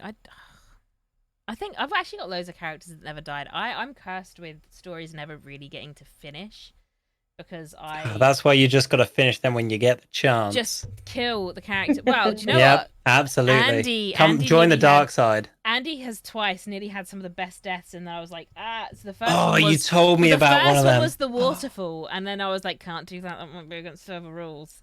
And the second one was I was like, I can't do that to Bud. I felt too guilty. Otherwise, she would have done. No, you should have break his goddamn heart. No. Which one? Which time are you talking about? It was a bank job. It was off stream. I'd just gotten on, like, I think it was just to come hang out with you, and you were like, we're doing a bank job, and it went wrong. It was the one where you do like the slide down Manteca Falls, and then you said go and meet, like, the rendezvous point was it's what is now Rude Boy Ridge. Right. I made it there with Andy bleeding out, and there was no one there, despite the fact you're like, there'll be someone there to help you, and she was just sat there on her own, just slowly dying, and it was one of the Rude Boys that actually saved her in the end. Yeah, I heard about this the day after. And I was like, no, that's the perfect time to perma. Yeah. Why did someone save you? But also, we do need to take into account, I stream my stories, and I would hate to PK a character off stream. I kind of want... I know, but I know. imagine Bud showing And up to the the other was- rendezvous point, like, I told her to come here, she'll be okay, she'll be Yeah, here, I and know, she's it just would've been lying there in a amazing. pool of her own blood, pale and the It other alone. would. I didn't It would have record been it either. worse. It would have been worse because Zip went to prison that day. So Zip would have been told in prison that his wife was dead. Yep. We weren't. That no, promo they would have been Brutal. fucking weren't crazy. Yeah. married. Yeah. I don't even think they were engaged. They were married during that bank job. Yeah, no, it was really No, late, they so weren't. you were married. I'm pretty Yeah, sure that, you were. That was like one of the last bank jobs we ever did together, and we've done 2 as they were married. You were 100. We were. Yeah, they were 100% married. I'm going with you were married because it was late. Yeah, it was. It wasn't that long ago that bank job. That would have been happened. so brutal. Was Would have she been such a good technically- I perma. don't think she was pregnant for that job. No, she didn't get pregnant until staff So- said that you can't play. Yeah, so it wasn't that I couldn't actively play. They were really concerned about character crossover, so Andy got benched because Cecily was the main character at the time. Yeah, because you Fuck came up. back. She should have fucking permed. You're right. See, everyone knows it. I should have permed. I fucked up. I know. I'm sorry, guys. Everyone chant perma. Listen, I nearly permed the other day on Ranch, just like death by cringe. Freaking, That's, I wish understandable. it's. Come on now, people should not mini rant, completely mini Moogie rant. People should not be hitting on Andy. Andy is a completely cretinous character. Moogies. What? I have a questionnaire here for whether you'll get hit on or not. No. The first question on it is: are you female? Shut up. Shut up. Can you answer yes or no, please? Yes. Oh, it says right here you'll get hit on. Sorry. Damn. Well, no, but that's as long as it goes. The it questionnaire. it was so bad though because Zip was in gun shop or something, and I'm stood there, and this guy comes up, first asks me if I'm Irish. I'm like, absolutely not, Yorkshire. And then he's like, oh, can you read and write? And we're kind of running it that Andy's plagiarizing people's work to try and sell these books at the moment. And she was like, not really. My husband taught me how to read and write because he did. And this guy just kept pushing it. And I went, right, listen, okay. I am pretty sure I'm old enough to be your mother. I have 18-year-old babies and a husband, but they just didn't drop it. And I was like, there is only one way to stop this conversation. Either I kill everyone here or I kill myself. Sadly, I had no weapons. None. Well, just a spontaneous heart attack. I've done it before. I'll fucking do it again. Dead. Yeah. And it was painful. Like, and I'm actually glad I wasn't streaming it. I'm pretty sure I would have got banned from Twitch, guys. Like, the profanities coming out of my mouth when they would just not leave me alone. Hey, I'm telling you, spontaneous heart attacks are underrated. Yeah. I have done it before. It genuinely, as a perma. Just dead. Yeah, just in front of someone. There is someone that I've noticed gets hit on a lot more than any of my characters ever do. And it is Anthea as Faye. Oh, Faye's a babe, that's why. Ew. She is a babe, actually. She's so friendly as well. It is always awkward. I mean, even I hit on Faye. I hit on all That's why Wesley's like, no, my heart's in the work. The work of being a badass. There you go. Wesley. But yeah, okay. I love Wesley. I hate him. Don't you give me that shit. He's I love adorable. hate him. No, he's He's trying so hard. Adorable. Moogie wasn't into relationship roleplay, but we was just like roll with it, and if you don't like it, then let them know it. Yeah. Well, it's one of the reasons why Cecily had her whole obsession with Jack Kettleman. It was like something to hide behind. Because we both knew everyone knew that Jack was never going to be into Cecily. It was perfection, chef's kiss. But yeah, no, I'm not big into relationship roleplay. I prefer to You're talking about ERP. Anyway, what are some common challenges? No, no. I told you that's for the after show. Jesus. But no, well, no, like so, like, and I get people love relationship roleplay, and it is a really great thing. But for me, roleplay is about telling stories that I otherwise don't get to live. So I think you need to separate relationship roleplay from whatever you're talking about, because Robin and Elijah also counts as relationship Okay, roleplay. sorry, romantic relationship. Yes, let there me you go. clarify. Sorry, romantic relationship roleplay. Doesn't mean that I haven't done it, but like for me, I think that for the stories that I like to tell, it can be a side thing. I don't want it to be the main story. Also, hi us. I hope you're doing okay. Only RP. But yeah, I've never done a relationship RP. no, never. That's an absolute lie. I've seen the size of your family. I would like to say right now, Bud is the first online situation, any online relationship, online romantic relationship roleplay stuff, where a character of mine has not only gotten married, but also procreated. Oh. Bud got some of my online roleplay firsts. Are you... Jesus, yeah. Zipping his way through the cosmos. The freaking hell. Who doesn't want more zips around, you know? I really hope that's you getting yourself a glass of water out of a water bottle and not you just bubbling away whilst you go for a wee. No, I just piss in a bottle right here. God, the toilet's all the way over there. Don't be silly. Yeah, it's like right next door. You think I could pull these 36-hour streams without having a catheter? Next question. Next question. Okay, yeah, next question. Okay. Okay. So, next question. What are some common challenges that new role players might face, and how can they overcome them? Got it. One knows this one. Just die immediately. Yep, just die. Absolutely. No, create a character, go to Valentine, heart attack. Yep. Just stare at someone while you die as well. So some of the challenges would be like breaking into older, well-established groups. That's something that getting a foothold in. happens to an extent on all servers. Mm. But there are groups that usually stick around for long amounts of time. We're talking years even. And if you do want to have that kind of role play, or that kind of role play in the area that those people have been established in for a very long period of time, it can be very difficult to try and break into that. Mm-hmm. So there are a few ways to help with that. But creating a character that's got a reason to interact and be in that area in that sort of way can help. It's where the yes and can come in key too. Yeah. Mm-hmm. Yes. Yeah. I mean, for me, when I go into like a new server as a new player, I really enjoy that first. I want to say couple of days, but I will be honest. Recently, those couple of days has become first 30 minutes. I really enjoy just riding around on my own and seeing how many people. Well, it's just not like on my own, but riding around on my own and seeing who maybe talks to me or saying hello to everyone. Just being like, hi. Well, Cecily didn't say hello to anyone. Everyone said hello to her. But for Andy, I'd like ride around and be like, hello. Well, I didn't have to. So maybe Robin goes around and says howdy to people.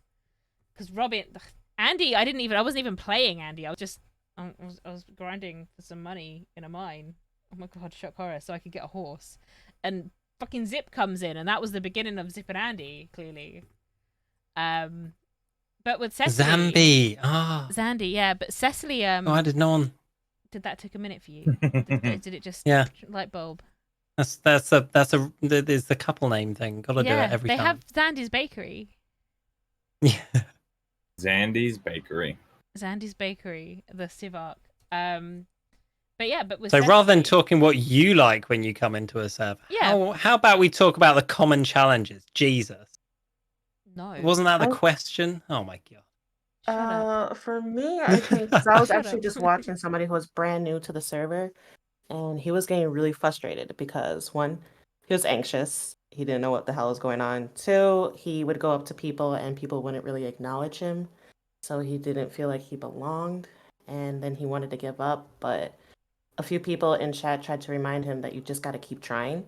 You got to keep putting yourself out there. There's places that you can go. Like when I first started on Wild, I went to saloons. My character would have to do like their events posters, so I'd go to events, things in the newspaper, or even trying to get a job in a civ place. But it kind of sucks for some people who just get completely ignored because then that anxiousness sets in and you don't know where you belong. Yeah. So I think that's one of the like common I've ones. experienced it a lot where people come in with what I would describe as a relatively normal person as a character, and relatively normal people as characters are incredibly hard to play in a server that you're new to or don't know, because realistically in real life, what reason do you have to talk to anyone and go on a quest with them? There's very little reason to. If you're just a normal person, you have somewhere to live, you have a horse, you have a gun, like you're all set up to do whatever you need to do, and you're just going to live your normal life. Having a reason to actually talk to a stranger in a bar is very minimal, and usually happens in real life when people get drunk. So I find, especially for new characters or people who are newer to that sort of environment, something that's really useful to do is create a character that has good reasons to interact with people, that has like inbuilt reasons to interact. So things like priest who wants to go and preach to everyone, or a homeless man who needs to ask everyone for spare change, or a trumpet boy that's going to play for money, a writer looking for stories, a bodyguard, a butler, that sort of people who need to fill a role or need to interact with people for a specific reason, and that will encourage you to interact naturally with people and remain in character while doing it, or to remain in character to interact with people. There's also fatal mistakes that you can make when creating a character and bringing them to a server. And one of the biggest ones is when you try to come to a server as like a Johnny Badass that has in their other state was a mass fucking anyone outlaw. who says that to me, I'm out. No. Same. It's just like one of those things where it's like, well, this is a different place. Build your reputation up here, then fucking reach out to me type shit. So when people come and they're just this person that is the greatest bank robber where they lived, and they say things like that, it pushes people away from dealing with it because they don't want the ego. They don't want to deal with that shit. It's just not a only bunch that, of shit. Not only that, but it shows a bad grasp of the beginning, middle, and end mentality to a story. Exactly. They've come into the server and they've come in either at the middle or the end, and you haven't seen this beginning, you haven't seen this progression. They haven't started out bad at horse riding or bad at shooting or bad at bank robbing. They've come out and they're acting like or pretending like or role playing like they're good at everything. There's no progression forwards from there, and there's a big danger with people like that, or that would be the thought in our mind when role playing with them, that there isn't going to be a downside to them, and that they won't take the loss in the end, and that they won't actually have an end to their story. So the desire to interact with them is very low because it feels like you're always going to be giving in that role play example rather than ever having them give for your role play scenes. Exactly. And if you did, like, the way I'm playing Zip on Ranch is like we fucked up where we came from, and we're trying to start slow. I think if you build a story somewhere, build it as like you didn't do anything, your life is dull in the background, and you have a goal, and you're there to do that goal. And then you could start introducing some of the backstory, but you need to build your character up first on the server that you're playing before you start giving that background information of what you did elsewhere, what happened before. But I think it's important to build the story before you go into your lore. Yeah, things that things that you do in the server can be influenced by things that have happened to you as a story in the past. But you shouldn't have it define the that shouldn't define be the character from day one. Exactly, 100%. So just play a homeless guy, right? It's really good RP. Reason to interact with everyone. Stop. You push. I will never stop advocating for it. Homeless Santa, agree. Crack Santa is amazing. The amount of story that I got in the 3 days he was on Ignite with Crack Santa he was everywhere. The entire server knew about Crack Santa within 24 Yeah, it hours was stupid. Yeah. him making the character. But it's like one of those things where you have those flaws. You don't see it in a lot of servers, especially GTA servers. You don't see flaws. Like, you Yeah, see I'm not people gonna that lie. want to be the badass. Yeah, on GTA servers, a red flag for me is going into the like in-character screenshots or the screenshots, and it just being screenshots of like bald people with sunglasses on in black suits standing in front of sports cars. I'm like, No, that's not the role play I'm looking for. do you know what my biggest GTA red flag? Katanas on backs. Oh yeah. Oh, the pool party. Oh my god. Like I dip in and give GTA roleplay a go every so often. At the moment, me and Anthea are both playing on Blue Emerald, which is dead early in its alpha stages. Like, it's got so much promise, but it's still like there's still a different culture to Red M roleplay. And like, I find myself looking at things and going, I have to just walk away because I really don't want to be roleplay checking you because you put a katana on your back. Where the fuck did you get a katana from? I think my biggest thing between like the RP quality between GTA and Red Dead, and I'm finding it hard to like see past like the properties and shit in Ranch, but essentially it's if you have less shit to do, there's only room for story. So a lot more people can only focus on story because Grand Theft Auto is so fucking chaotic. You could do whatever you want. There's cars, there's fucking flying. You could fucking be what you want to be. You could be a photographer. You could be a fucking internet, like whatever there is. It's very modern. You could do whatever the fuck you want to do. So it's very less story, more I want to be rich. It's I more want to be. That's creating it into an MMO as previously described with the with like items. As soon as people start accruing items and property, they are never going to want that end to the story to come because they've built up so much into grinding to get. Yeah, there. exactly. Yeah, and that like I play RuneScape. That makes sense. I don't want to go and die and lose all of my skills that I've spent many hours grinding for, but that should not be the case on roleplay servers. And if it is, it's going to create a culture of people grinding for things to boast about having things, and that's where the black suit in front of a sports car on the screenshot section come from, because that's people feeling like they've earned something or done something, like you would in an MMO, showing off the amount of money you've got on it. But that's not what roleplay should be. Right. It's what makes Wild one of the greatest places for stories is because once you have legitimately all you need is a horse and a gun. Sometimes you don't even no need need that. to grind. Or just a knife or a shiv, you know. Well, that's the thing is like the most expensive things that you need money for would be a horse and a gun. That's it. You don't need to save up for properties. You don't need to grind for different things. Like now they introduce wagons, so there's like you can actually go towards something like that. But it's one of those things where it's just it's more of a chance that money could be used as an opportunity for RP and an instrument in RP rather than it being used to gain something that you can like benefit from. Like having the best car, the dopest car. That shouldn't be the aim. Server. It shouldn't be the aim. It should be the aim should using be that to have money. the car that suits your character. Right. Or else you have everyone driving like Lambos in GTA 5. Yeah, yeah. When you walk down Grove Street in GTA 5 and there's like 5 or 6 Lamborghinis and McLarens on the sidewalk, you're like, well, how aren't the police raiding this place for like tax evasion? What the fuck's going on? This is and why haven't they this moved? is completely not what should like. This shouldn't look like. There's only one vehicle in GTA that anyone should ever have. It's the BMX. Boom.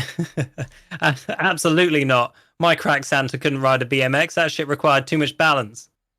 But yeah, sometimes you just start with an island and some dynamite. A wheelchair.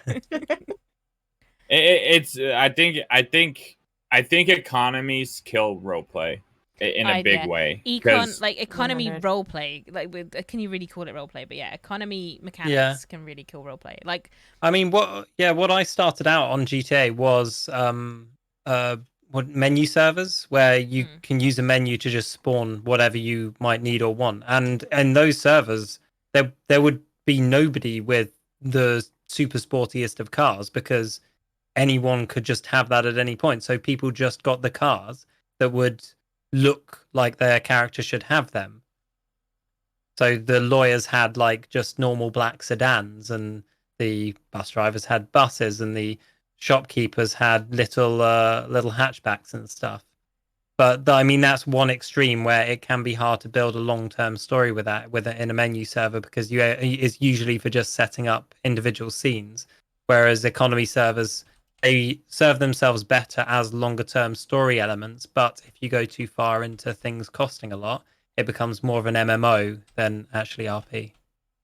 Yeah, I've noticed it where I'm at right now. Like, me and Wicked went to a ranch, and if we were playing on Wild, it would be a great place to hub RP, but we literally got like pushed away. So it just made it to where it felt very like, I own this land, get the fuck off. They're not willing to build stories with other people. It's just, this is my land. I'm telling you what to do, and it removes the yes and you're blocking so much story potential to be had there by fucking kicking. Everyone approaches, like, if you are even close to someone's fence, they approach you with guns out, which obviously a character like Zip or a lot of people's characters, if someone approaches with a gun, you're not going to fucking sit and have like a polite conversation with them. It's going to be like, put your fucking gun away.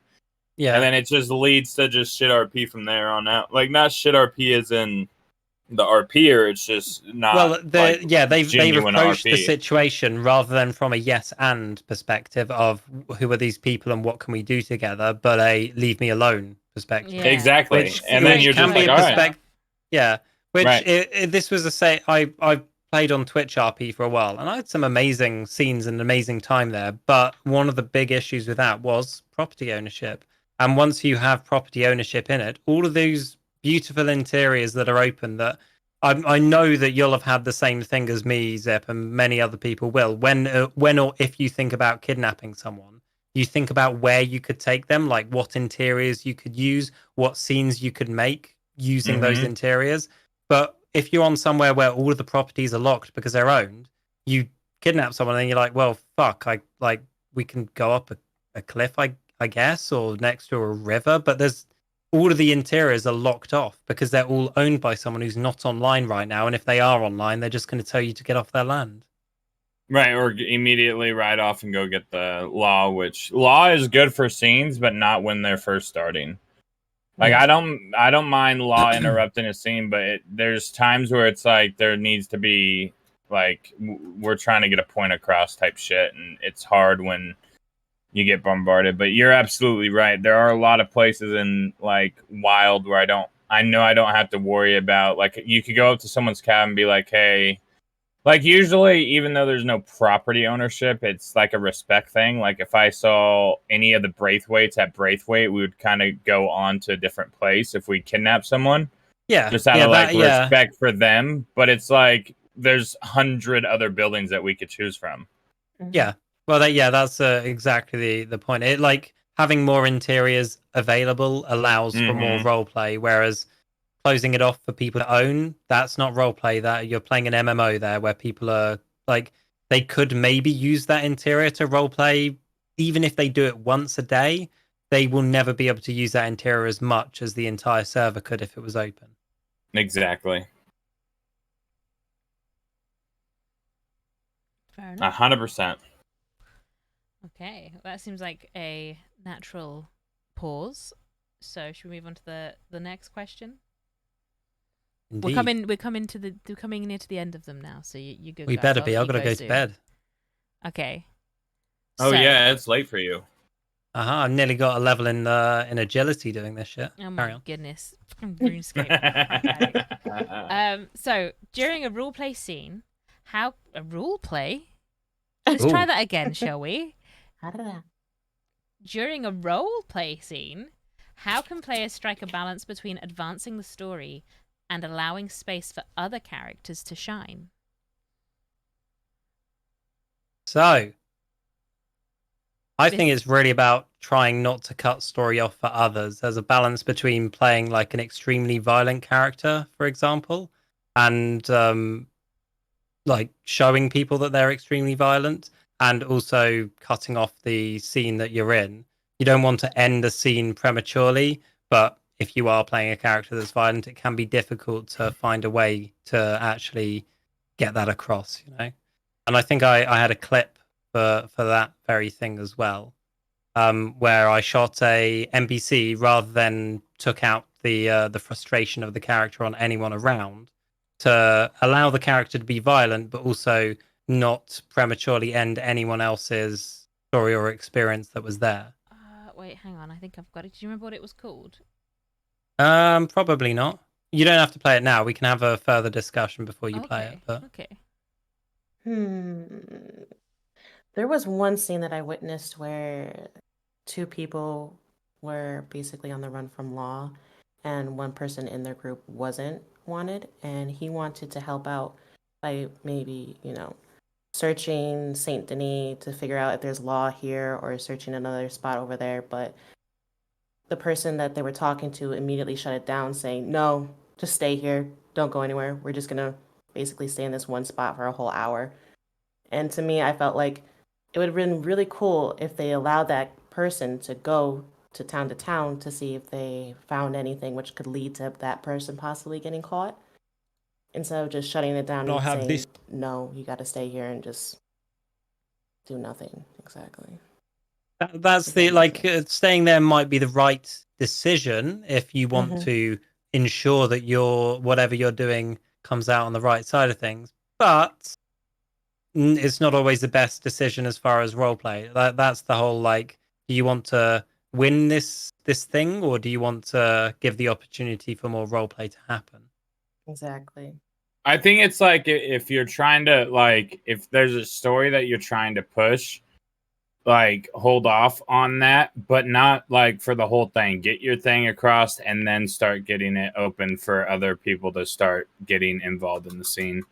Like, it's we'll send a tip that we kidnap someone if it's like, okay, we know law's going to take like 20 minutes to get to this location. We got 20 minutes to RP a scene before law shows up here.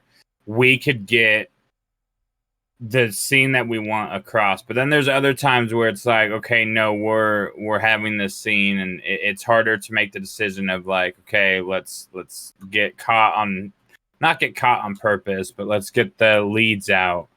So I think it's just finding the right balance. But if you're doing that every time just to be able to not have to deal with like the law, then I think it becomes an issue. Okay. There has to be times where you have to be giving to everyone involved, and it gives the chance for that person that's being saved to have like a hero moment with like the law, like, oh my god, you guys saved my life, like, you're not as bad as everyone makes you out to be, thank you for saving me. Like, it adds like a lot of good and then they search decisions them. I'm sorry. And then they search them and arrest them. Yeah. and then they just shoot through them in the next hostage situation. Jeepers. Fair enough. Okay. Do you want to watch that clip, Iwat? You can, yeah. It's like semi-relevant. It's like playing a very violent character while not hurting anyone around in the scene, but showing the character's quick to violence and frustration. Okay. Oh. Oh, I've not got any sound on the bloody thing, have I? No. And I have this lady in custody. Get good, chump. Does she look like she's in custody to you? It does, Do you even but that stream, means bro? the man doesn't want her alive. All right. Wait. That's one way to do it. Yeah, well, I have this lady in custody. Is that Twitch RP? Yeah. Fair enough. Did you just shoot an NPC? It was an NPC, yeah, not a person. But the other people around, obviously, rather than me getting frustrated and taking out any anger on them, he just shot the person that was apparently not wanted alive in front of them. They said no because obviously that was not the right decision to do. But yeah. Oh, fair enough. Was that a bounty you were doing then? Yes, sort of. but no, because they didn't actually want her. Oh, fair enough. But as soon as that guy had said, well, they probably want her dead, all right, straight away. I mean, you say that thing is, pet peeve. Locals matter. Local lives matter. They do, yeah, but it allows my character to show that they are that violent without harming another player directly and 100%. removing their story from it. Well, like, yeah, 100%. It allows your character to do it. It's more like the reaction. Like for me, I would have been like, "You just murdered someone in front of me." Yeah, well, that was the desired reaction. That was Doesn't the mean intent the other of doing it. Yeah, it doesn't mean the other people in the scene actually Necessarily think that they will, matter in the yeah. same way. Yeah. But yeah, that's like again, little pet peeve of mine. I have a few pet peeves, but No, yeah, I locals completely matter. agree. The NPCs do count as people, and if you shoot them, you will get done for murder. That's fair enough. A lot of the time, the law will just charge you for like assault and pretend they're still alive, but I don't mind it being murder either way. No, Yeah, unless you do slash me's. Unless you do slash me's to like represent, because Zip got caught next to a dead local, and I did a slash me saying that he was dead, like the gentleman isn't breathing, just because you did fucking shoot an NPC in a lost soul, so you have to fucking, if you were just like, oh, he's fine, grazed arm. Yeah, no, yeah, exactly. Yeah, seems most like of the you're trying to avoid the fact that you just shot a fucking local. Yeah, and if you shot a fucker, yeah. They will react the same way I do when they get shot. So, right. I mean, me and Anthea had a little moment the other night again on Blue Emerald where we did kill a man. We pulled out a knife and we stabbed him, and it was more of the fact that we sort of ran off and were like, let's go before the police turn up. And it was very much that moment of, did we just become murderers? Killers. You did, yeah. It's like right, you did, yeah. yes. You know, I think we may have done. Well, never mind. Let's not make a habit of that. But yeah, NPCs being murdered and terrible clues left behind. Yes, that's another pet peeve of mine. In fact, just clues in general. I love the fact that you can leave clues to things, but when you're leaving stuff like fucking muddy footprint in mud. I've dealt with that shit as law on Wild, where people have left not a local's body behind. They've left a slash me or a detail behind of a body. It's like, what? I got nothing to go off here from this detail. It's just there's a body here. Like what the fuck? Yeah, there's not a player. I can't like slash me inspect it. I can't see what the wounds are. I can't see what's going on here at all. Like it's just there's a body here. So, okay, I don't know what I'm meant to do with this. Don't ever use details as bodies. All right, you fucking get someone to help you out if you need. No, do you know what I have done before? But I also left a local body there. I knew it just wouldn't be there the next day. So but my detail wasn't just a body. It was like body has been completely gutted, and I also coincided that with a self-report, like to the law anon. Yeah. So like, yeah, use things together. But yeah, okay. Anyone got more on the how to sort of strike that balance between moving the story and letting other characters shine at the same time? I want to go back to what I said and just permit yourself. Easy, done. Easy. He actually has a pretty good method here that I think is being underused. It is. It's so good for striking a balance. You know, it advances everyone's stories apart from yourself. Moogie, I think it's time to log on to Andy. Andy, what? Time to die. Time to die. No. Right. Okay. Well, you know what? We're nearly at the end. Then we're nearly there. I think. Good. I'm tired. The last one. It's a very important one. Do you have a favorite roleplay moment to share, and what made it your favorite? No. Wait, you say A like it's singular. Okay, motherfucker, I sent you a load of streams. Yeah, but like one of your favorites then. Do you have one of your favorite moments to share? And okay, well, there's the one that was just above that. The one that was just above the that's one way to do it. Is that the You're Cool one? Well, the Wesley one. Yeah, no, the You're Cool one is good too. Well, Wesley lays out and the perfect ordinances. jump. Yes. Okay. Oh, we'll armadillo do yours ordinances. because you're the first person, like, because we've got them. But if you've got any clips, send them to me of one of your favorite moments. I have Whilst the we watch perfect Iwat's thing. one. Okay. Parking? Well, they might be considering parking. That was Anyway, very detailed. restricted areas. No, we're not done yet. God. Sorry, I thought you wanted to hear the ordinances. We just didn't realize it was that detailed. Most towns have it very brief. What do you mean? I've never seen it all. I've never seen an ordinances. Yeah, every other town has a very brief order. I don't know how you can fit all that on a poster. You have to be able to inform other people. I am shocked and horrified that other towns are not doing things as by the book as we are. I mean, technically, you just have to tell people you have an ordinance. Sir, if you do not if you do not lay out the give disclaimers and define the terms for people, then how are they going to follow the laws appropriately? I mean, parking? Well, they might be considering parking. So why is that one of your favorite moments, Iwat? Because it's so to lay the land. Those guys are marshals, and my guy's just like a deputy in Armadillo, just a shitty little town. They're meant to be like the guys that do the law and stuff. And obviously, I'm playing a far too enthusiastic little lad who is. He's the fucking nerd that's just trying his very best to do his very best and has written out an entire document on ordinances when it's meant to be like a few sentences that go on a poster. And like writing stuff like that out to create roleplay with like just words. And it's the same thing that happened with Archibald in his books.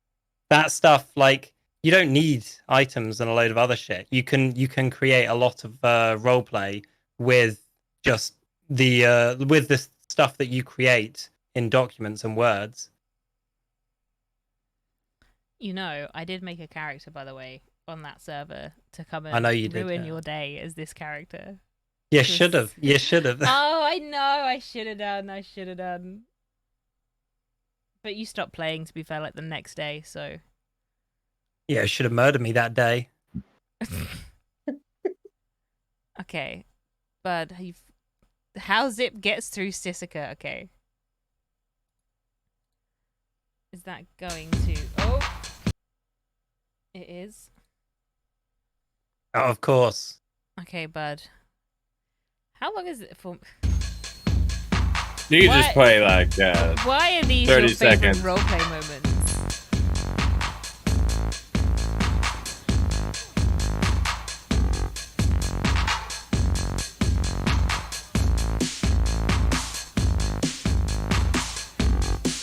Easy.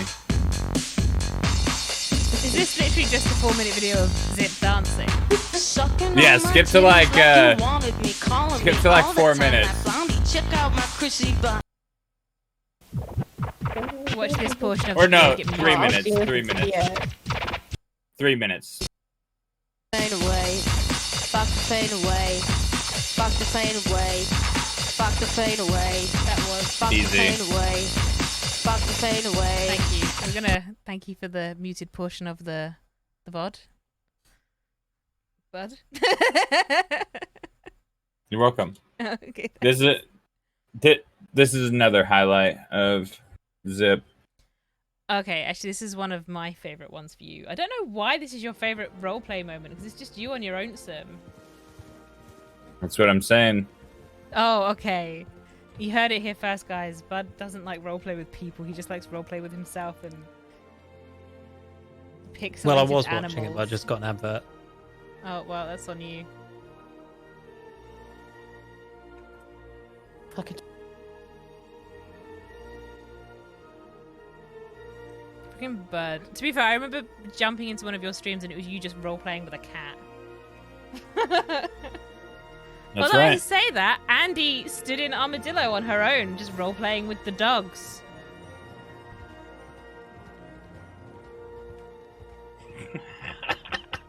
All right, last one. Okay. This one is last one. You got with to other tell us people. why these are your favorite moments, though. You need to just tell me why in a minute. Trouble. Well, it's what I said earlier with how you get inspiration. You You step back, you smoke a joint, and this is what happens. To be To be down down there there because because you you are are a piece of shit. piece. Do I have to say that part? Yes. Piece Of Shit. shit. Do I really have to say Is that that- part? You don't have to Muzzy? say it. Who are you talking to if everyone walked away, by the way? I'm It's Kano and Two Hands, Two Thumbs. Okay, yeah. it's the voices in my head.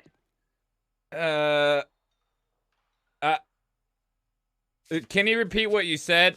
You went very slowly. Oh, Jesus Christ.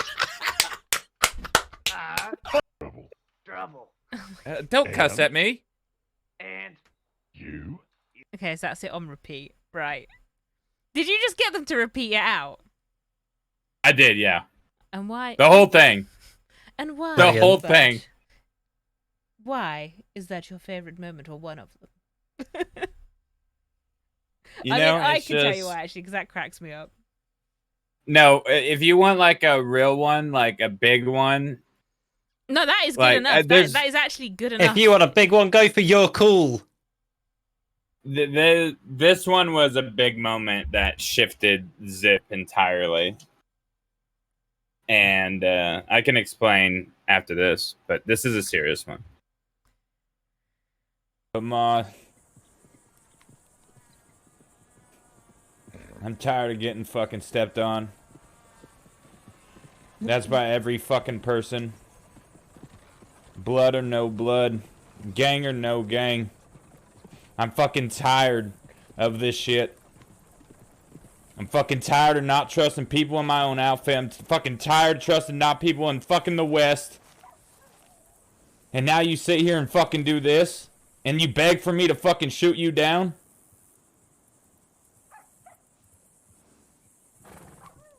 Love you, Ma. Boom.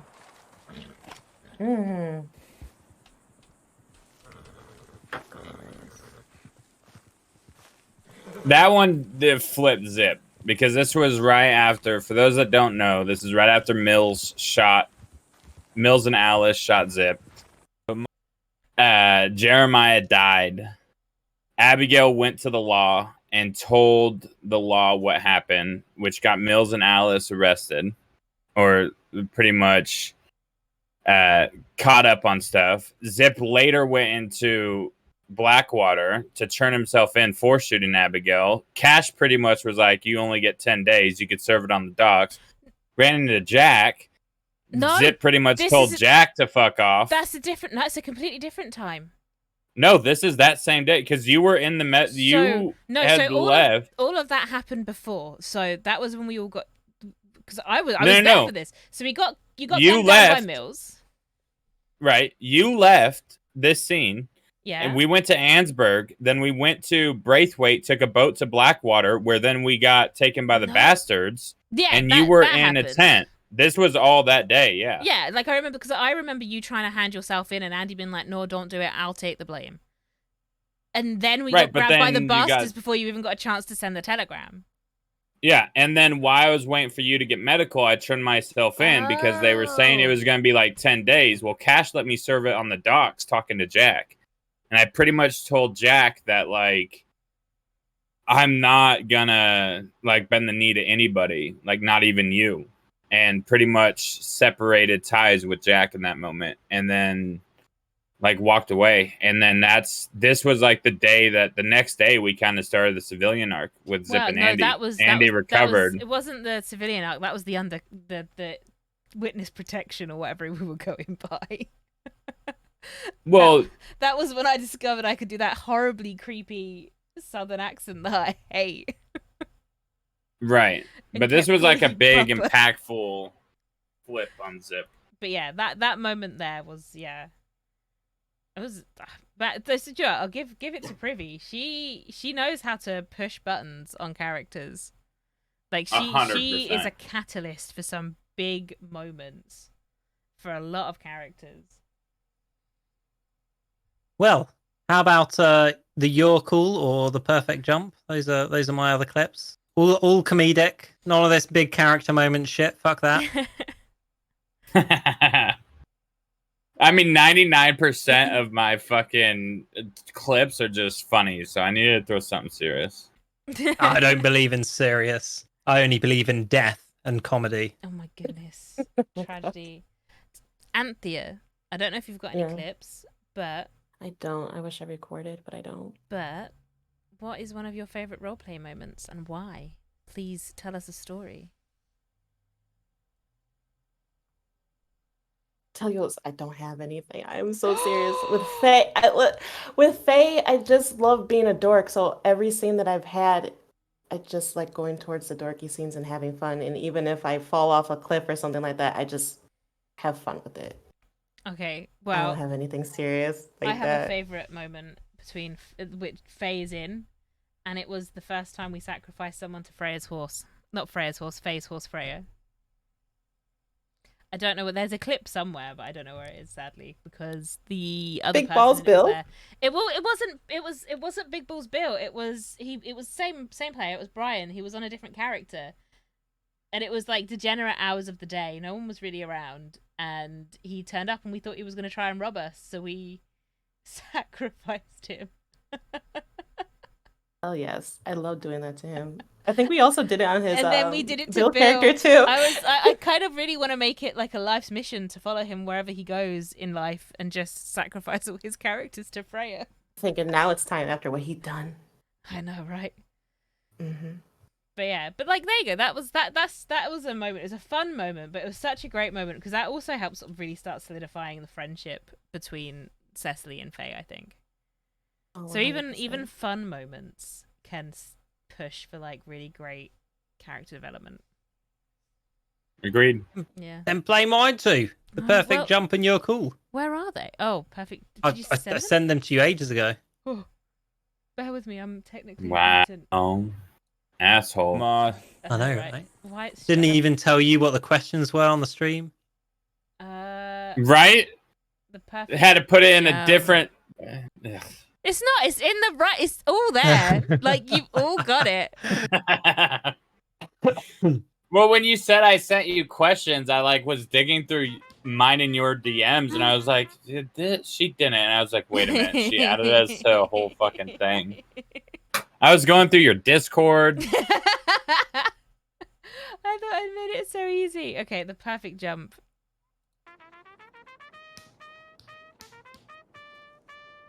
Oh.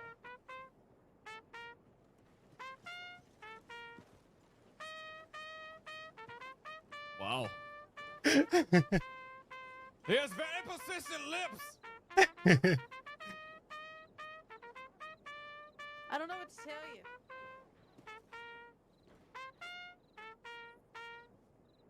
Persistent like your smell. What?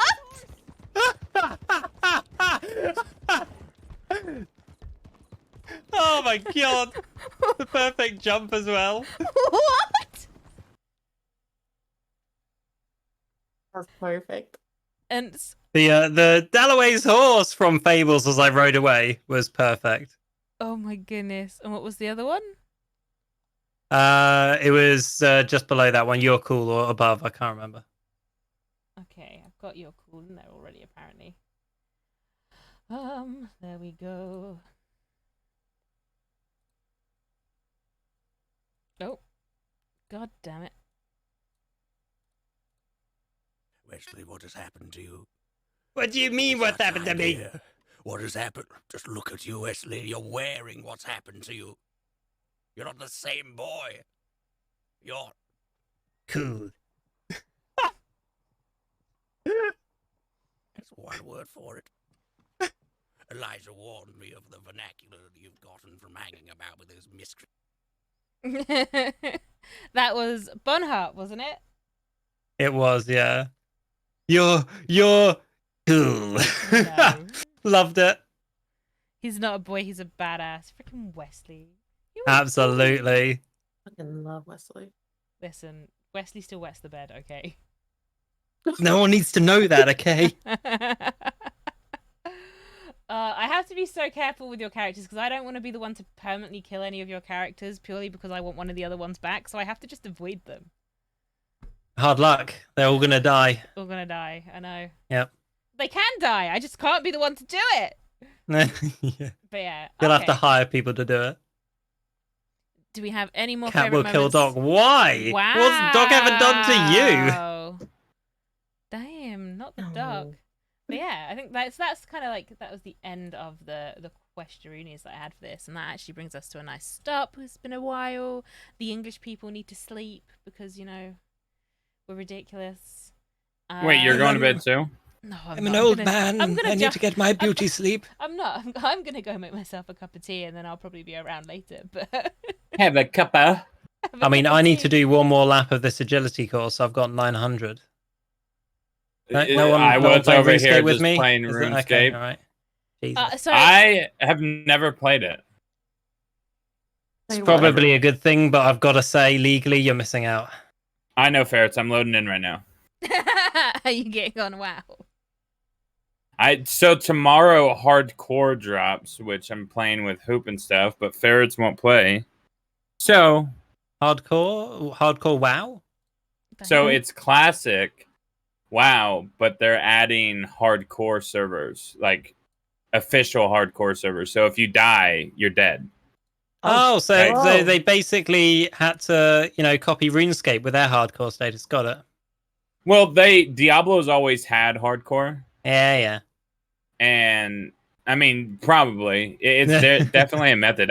Most of the time when I stream any other game, I play like one death runs. Like right now, I'm in the middle of a RDR 2 campaign where if I die, I restart.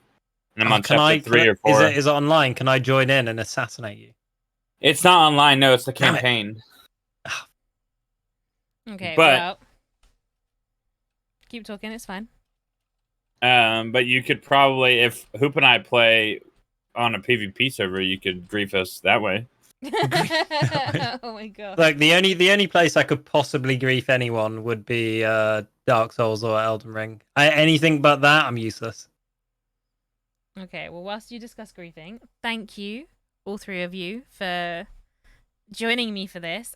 This is something I really want to try and do a bit more, so it'll be like different questions each time, different things. Maybe with the different same people. Who I knows? hope. Probably different people. Obviously not like Too much every stress. week, but every so often. Wait, this was streamed? This was streamed. Shit! This was streamed to a live studio audience here in... No, I'm joking. What we're going to do is, seeing as I don't know who's streaming, I'm going to go raid in to give me a minute. Guys, That if you name haven't confuses already, me so fucking if you haven't hard. already followed Iwa or Bud or Anthea, even though she doesn't stream yet, please do. You should be able to find. I've been shouting them out throughout the stream, so you should be able to get their stuff. But they're like, Don't places you already follow me. follow. There's no content. There's so much content, it's ridiculous. There's none. I stopped. Actually haven't streamed for a while, so. Well, they will eventually. In the meantime, I will probably be back streaming some form of roleplay tomorrow. But until then, love you, miss you, bye. Everyone say love you, miss you, bye. Love you. Love you, miss you, bye. Bud, you have to say Go it too. fuck yourselves, chat. Wow. Love you, miss you, bye, you three.